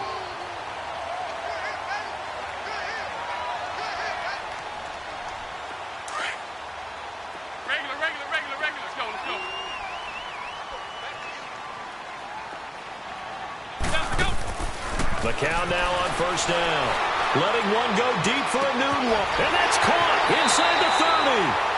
Big yardage that time for the Jets. 46 yards. So the defense blitzed. A nice job picking that up, completing the pass. And how in sync was the quarterback in his center on that play? They saw the blitz, made the appropriate calls, got the lock. And he's in.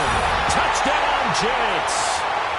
Isaiah Crowell scampering home from 19 yards out. And the Jets take the ball down the field and score on their opening drive. Myers connects on the PAT, and it's now a 7-0 game. Here's Myers now to kick it away.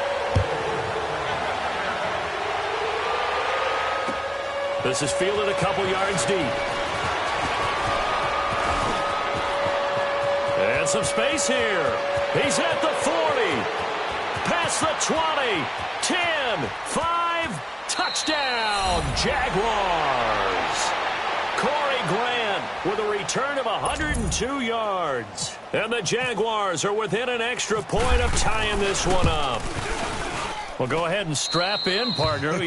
Less than 2 minutes in, had the score on the one side. A quick answer, though, to get the equalizer. Sometimes you get that sense of urgency that ratchets up, right? When you give up an early touchdown like that, you just know you're like, okay, how do we go back and equalize things? Can we get it done fast? And they absolutely did. Essentially, we're back to even, aren't we? So out now come the Jets. And they're hoping to redo their efforts in the last drive when they got into the end zone. And just think of what it's like now on the sideline, because when you score a touchdown, you have to go over and look at the tablet and see what you did on the last drive. When you scored points, it's a whole lot better view than when you're trying to figure out how to fix things there. It's caught by Crowell. And he's able to get up here to the 26. They'll give him a yard on the play, and it'll be second down. They only got a yard out of that last completion, and that makes this 2nd and 9. McCown to throw on second down. And they drop him for a loss, but penalty markers are on the field. Let's see about the call. So a pretty early first quarter roughing the passer penalty. Seems like the officials are going to let everyone know they're taking charge of this game. They're always going to protect the quarterback. On first down, McCown. This is Crowell on the catch. And he'll get up to the 43-yard line. Give him 2 yards on that play, and it'll bring up a second down. Clock rolling as we hit the midway point of this first quarter.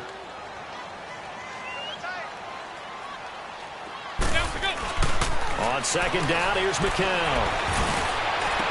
And he's got his big tight end over the middle, complete. And he takes this one down all the way near the 30. A really nice gain of 25 yards. Heading to the line, McCown with a 1st and 10. And he's a perfect 5 for 5 here to begin the game. McCown looking to throw. And it's a short one here, complete to the tight end. And he'll be a little shy of the 25 here at the 26-yard line. A gain of 6 there on first. That's a staple of this offense. Drag route to the tight end. Yeah, he's unable to use his size to break off much more yardage after the catch, but still an effective gain nonetheless. And he is met in his tracks behind the line of scrimmage. Early down stuff to put this offense in a precarious position. We know that securing the point of attack, especially against the big-bodied guys in the middle of this D, has got to be priority one. Now McCown. And he couldn't hang on to it through the contact. Incomplete. You hear the calls for a penalty, but I just don't think so. I think in this situation, the defender was making sure his guy couldn't hold on to the football. So I don't see anything that warranted a flag. No, I'm with you. There was contact, but I'm happy they kept that flag in the back pocket. So that's a 7-play drive that ultimately stalls out there at the end. Yeah, things were a little leaky in the beginning on that drive, weren't they? But how about the front 7? As they got closer to their goal line, things stiffened a little bit, forced the field goal. Fielded about a yard deep. decision to bring it out, and a good one, as he's up a yard or two shy of the 30. Bortles leads the Jags up 1st and 10 at their own 28-yard line.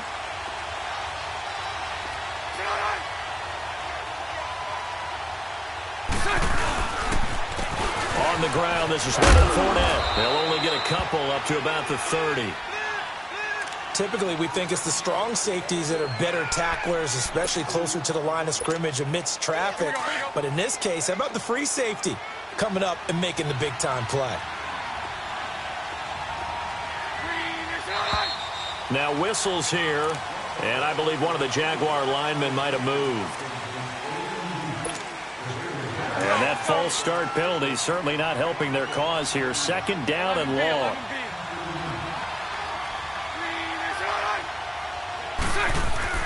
Now Bortles throwing on 2nd down. He rifles one that's intercepted. Picked off by the linebacker, Avery Williamson. And this one will be returned to right around the 38-yard line.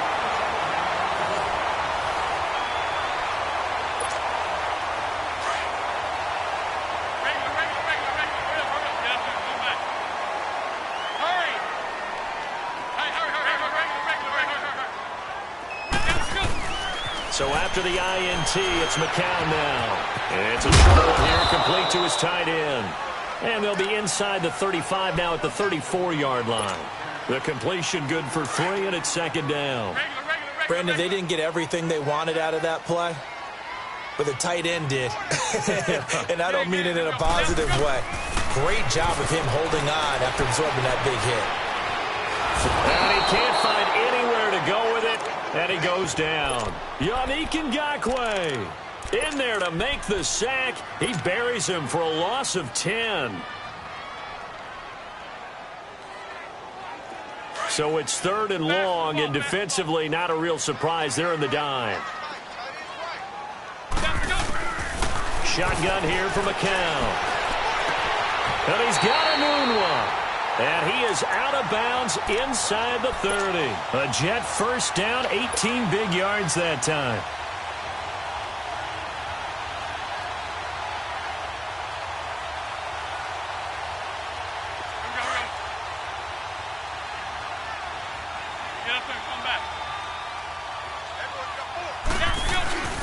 A 1st down carry now for Crowell. And he'll lose yardage here, going down back at the 28. That's going to go as a loss of 2, and it'll be 2nd down. Moving backwards on 1st down, never a good thing. What does that do for the mindset on 2nd down? Well, it changes your play call, definitely, because as a play call, you're advancing yourself thinking, okay, we're going to get a gain here. Now you've got to go back in reverse, come up with something to pick up not just the yardage lost, but gain a few extra. And he'll be a couple yards shy of the red zone here at the 22-yard line. 6 yards is the pickup, and that'll lead to a 3rd down.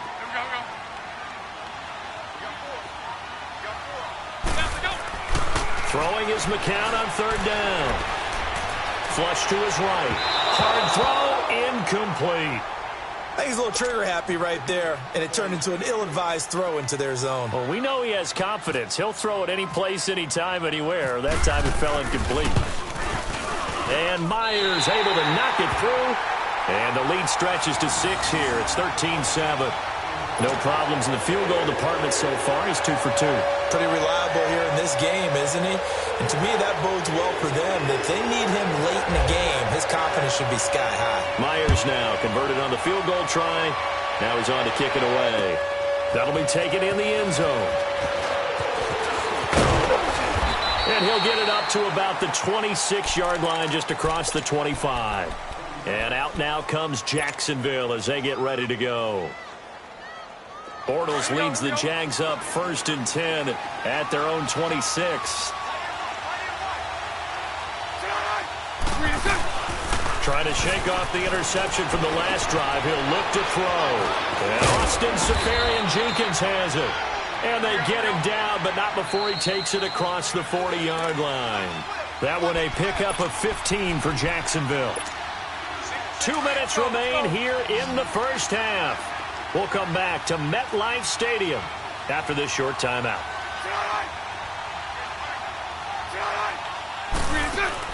On first down, Bortles. Open man right side is Sharp. And he'll be taken down, but not before he gets into enemy territory. That one good for a gain of 13 for Jacksonville and a first down.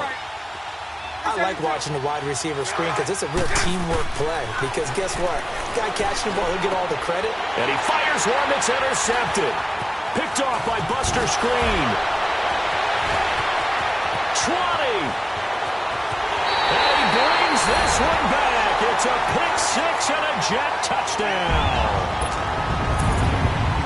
I don't know who all is to blame there, but I love seeing pick sixes. Nothing like seeing someone pluck it out of the air and go the other way and see people try to change directions. Hard to do.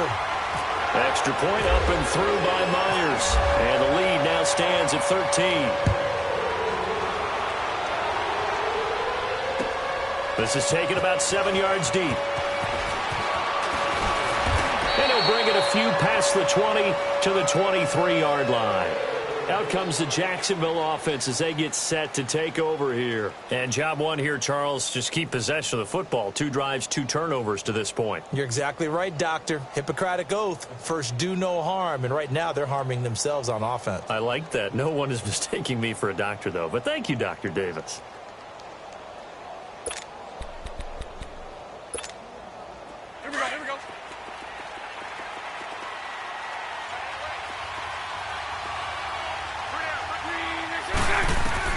Now Bortles to try again after the pick six. And it pops free. The collision there jarred the ball loose and brings up second down. You know, while we got a second, I did want to take a look back to the Hall of Fame inductions. Took place in Canton on August 4th. And what stood out to you from the ceremonies, from the speeches that you heard? Well, for me, beside the speeches, just remembering their careers, I really flashed back at how much I enjoyed watching Brian. He's got a man complete. And give him a gain of 37. First down now, but the clock continues to move. I'd have to say that whenever you see a good post route run, they do not like to let it end without the catch. Hence, that great diving play. Yeah, lay it up there, let him go get it, and he got it. Now, before this second down play, we'll get whistles and a timeout, as they'll stop it with a tick under a minute to go before half. Here we go, here we go.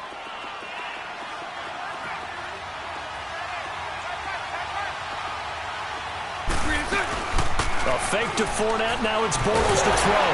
And he is going to be hit and taken down. Bortles sacked. Leonard Williams in there to drop him, and it'll be a loss of about 8.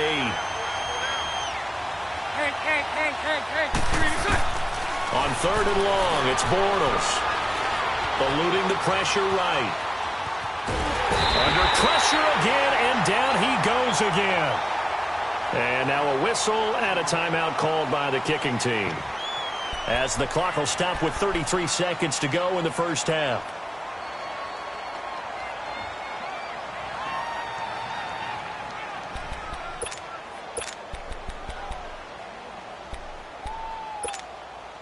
And how about this? 4th and long, and they're going to go for it.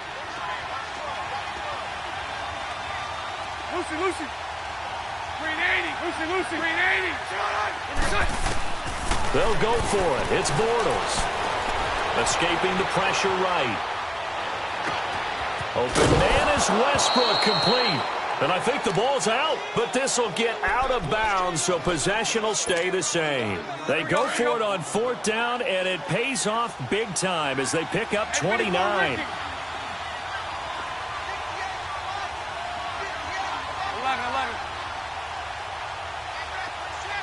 54, Ricky. Into the red zone, it's Bortles. He'll be hit and taken down at the 21. The Jaguars now will use the last of their timeouts as they stop it with 19 seconds to go in half number 1. They'll come up after the sack on a 2nd and 12. Lucy. So right.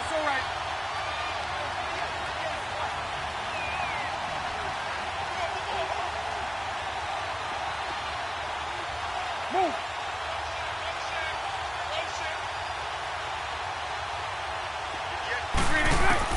Bortles to throw on 2nd down. Flushed out right. And for the third time here in this half, it's intercepted. Picked off by Buster Skrine.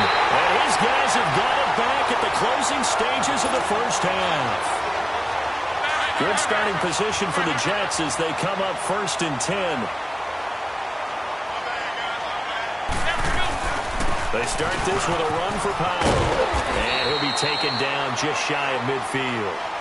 So 2 quarters down, 2 remain. You want the third quarter already? No problem. Let's do it. All right, Coach, thank you, and we welcome everyone back for quarter number 3. And the Jets set to receive this third quarter kickoff, and they have the lead as well as we are underway in the second half. And all that work, but he stopped where he ultimately would have been, and he's simply taken a knee, and that's the 25-yard line. Out come the Jaguars now as he'll go on offense first here in this third quarter. They have the ball here for the inaugural drive of the second half. Pretty big deficit, though. We'll see what adjustments were made in that locker room. And I never want to make something more important than it actually is, right? I don't want to create more hype than what is there. But this is I'm doing it, though. This is a really important drive. And we often talk about teams scripting plays to start a game. A lot of them script to start the second half, too. And they're scripting something that they expect to get them into the end zone and back into this game. We'll see if that script is a good one for them. On second down, here's Bortles. And incomplete on the deep ball. He was looking for Dante Moncrief that time. And it's third down. Well, not to get too overcritical there because he knows what he's doing, but his shoulders looked a little off kilter there when he threw that. I don't think you're being overly critical there. You're just analyzing it, and he gets those shoulders right. That pass will go from incomplete to complete. Now Bortles. Flush to his right. And he's got Moncrief. And he's taken down, but not before getting this across midfield and just shy of the 40. A big 30-yard play on third. So in Jet territory now. Here's 1st and 10 at the 42-yard line.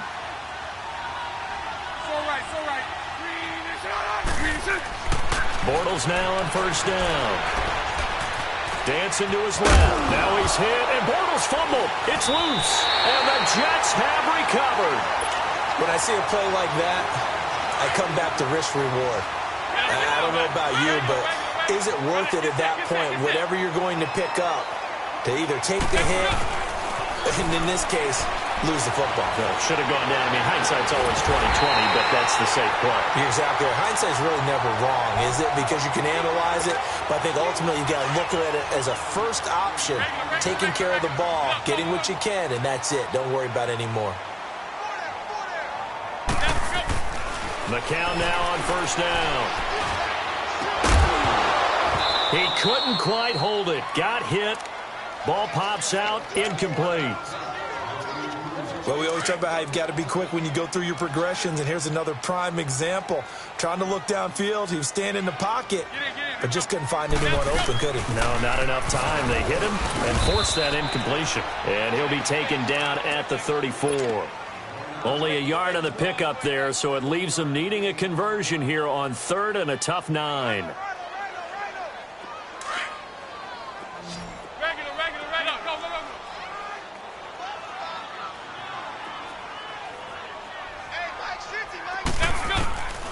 Working from the gun, McCown. And the Jags get to him as down he goes. Yannick Ngakoue able to drop it for a loss of 12, and it'll be 4th down. And they're going to at least line up to go for it here on 4th down.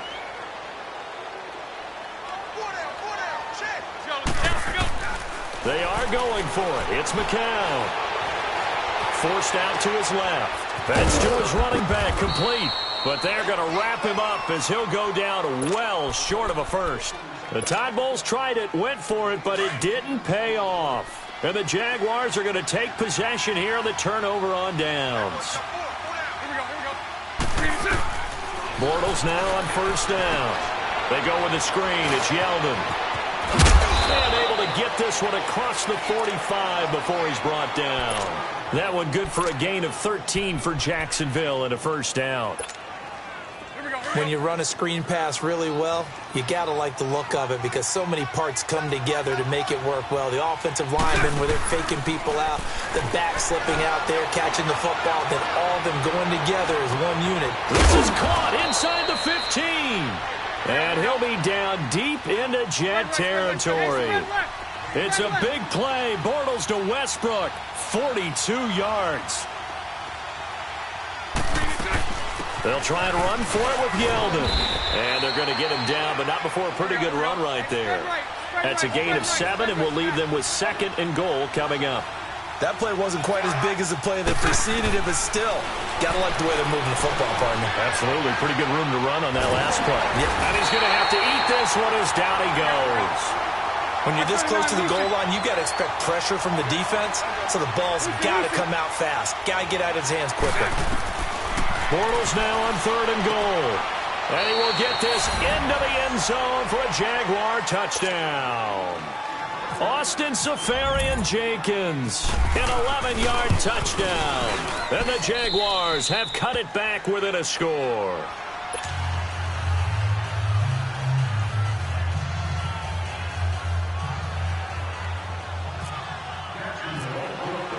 Here's Lambeau out to kick this one away. This fielded a few yards into the end zone. And the decision to bring it out will cost him about 5 yards as he'll get this only back to the 20. And the Jets set to take the field. So McCown comes up as the Jets have it 1st and 10 at the 20. They start the drive with a give to Powell. And he's going to be met at the line of scrimmage and taken down. No gain on the play. It'll be 2nd down. And he got off the end there very quickly to make that play. Yeah, it was almost like the bullet train, wasn't it? I mean, just zoom, quick, and what a terrific play. Holding them to no gain. And he'll go down, and that will do it for the 3rd quarter of action. Back now here on EA Sports. It's Jet football as they've got the lead here, and we get set to begin quarter number 4. The Jets on 3rd down. They've only converted once in 4 tries. This is 3rd and 4. To throw, it's McCown. He's going to leave this for his running back. It's complete.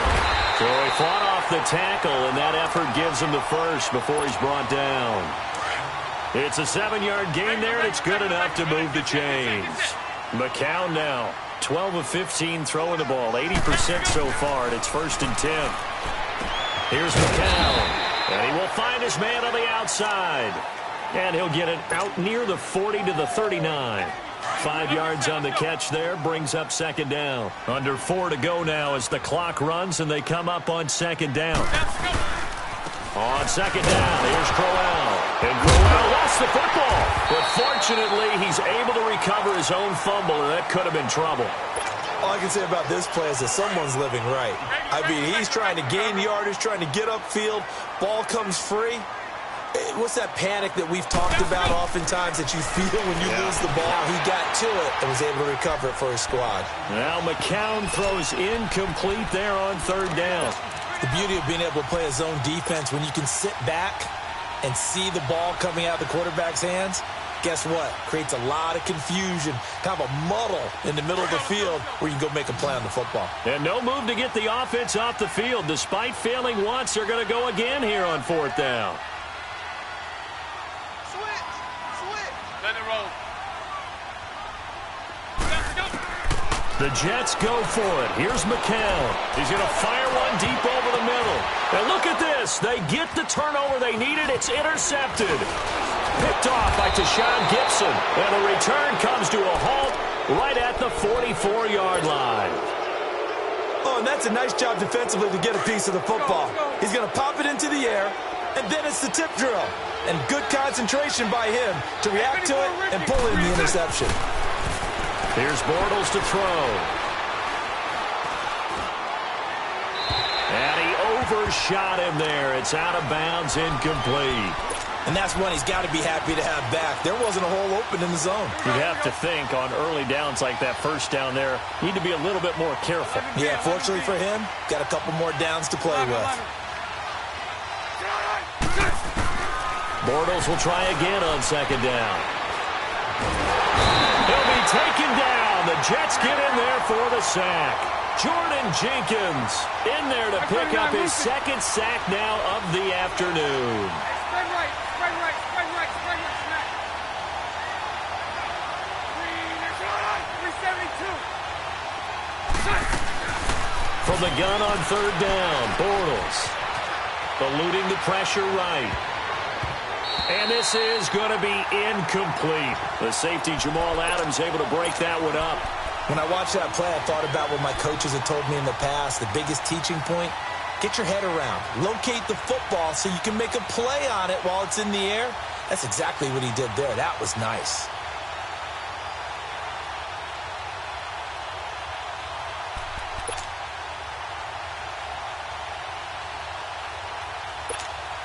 And the Jaguars send out their punter as the drive goes backwards, so he's on to punt it away.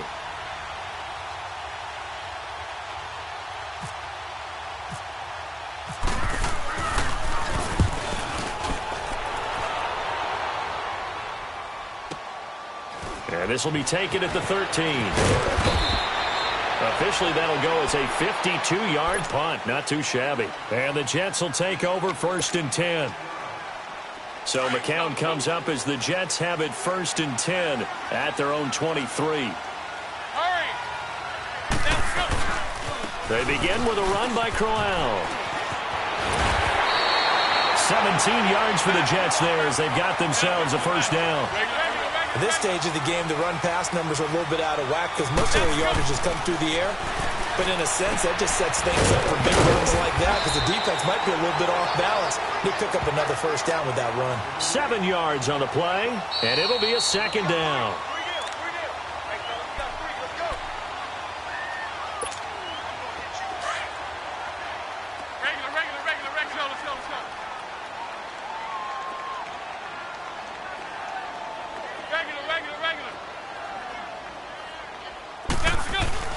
McCown to throw on second down. And he can't get a throw off. He's taken down.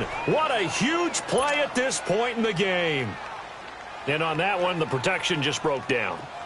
You've got to have that leverage, don't you? We always talk about low man wins in the running game for an offensive lineman versus a defensive lineman. It's essentially the same thing in pass protection. Get lower than that defensive lineman so that you can keep your balance and keep him away from your guy trying to throw the football. It's complete. Swings it out to his running back. And whistles, and we're going to have another stoppage of play as they call the timeout on defense with 1:53 left.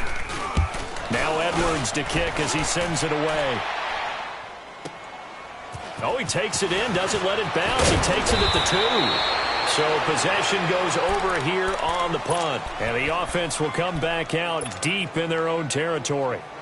The Jags offense now gets set and heads back onto the field. And a tight game after punting last time. See if they can get something going on this drive.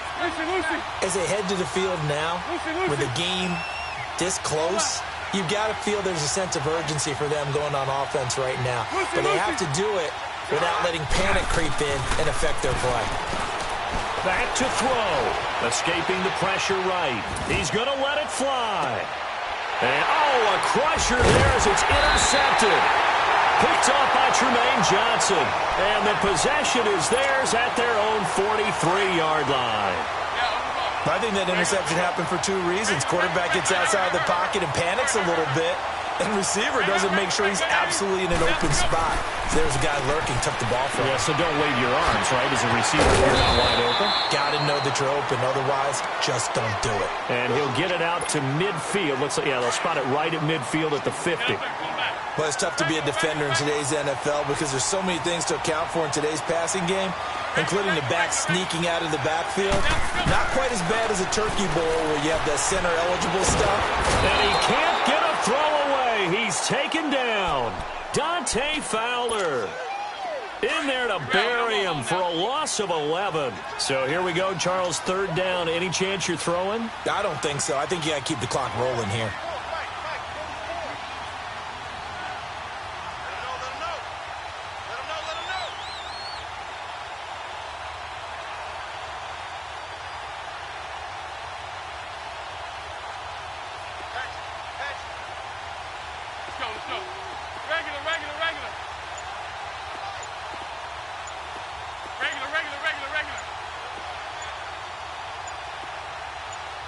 And they, in fact, will throw it.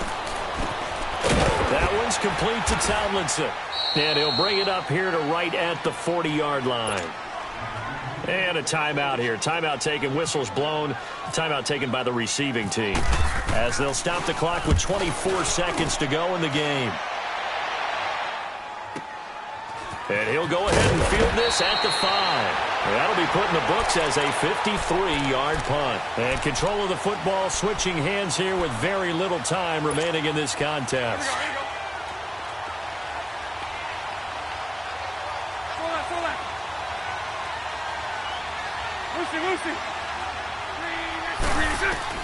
They'll look to throw.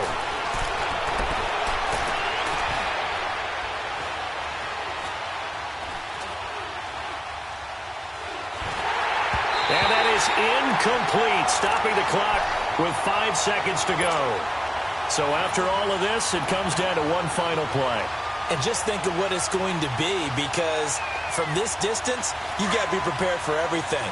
Hook and laterals, tip balls, you name it. A lot of laterals after a catch. Just got to be prepared, stay on your feet defensively, and tackle someone. Now a desperation throw deep downfield. And, a crusher there as it's intercepted. Picked off by Trumaine Johnson. And that is going to seal this victory as time runs out.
Hop out, valet, walk out. All these bands I lost count, cause I'm too up right now.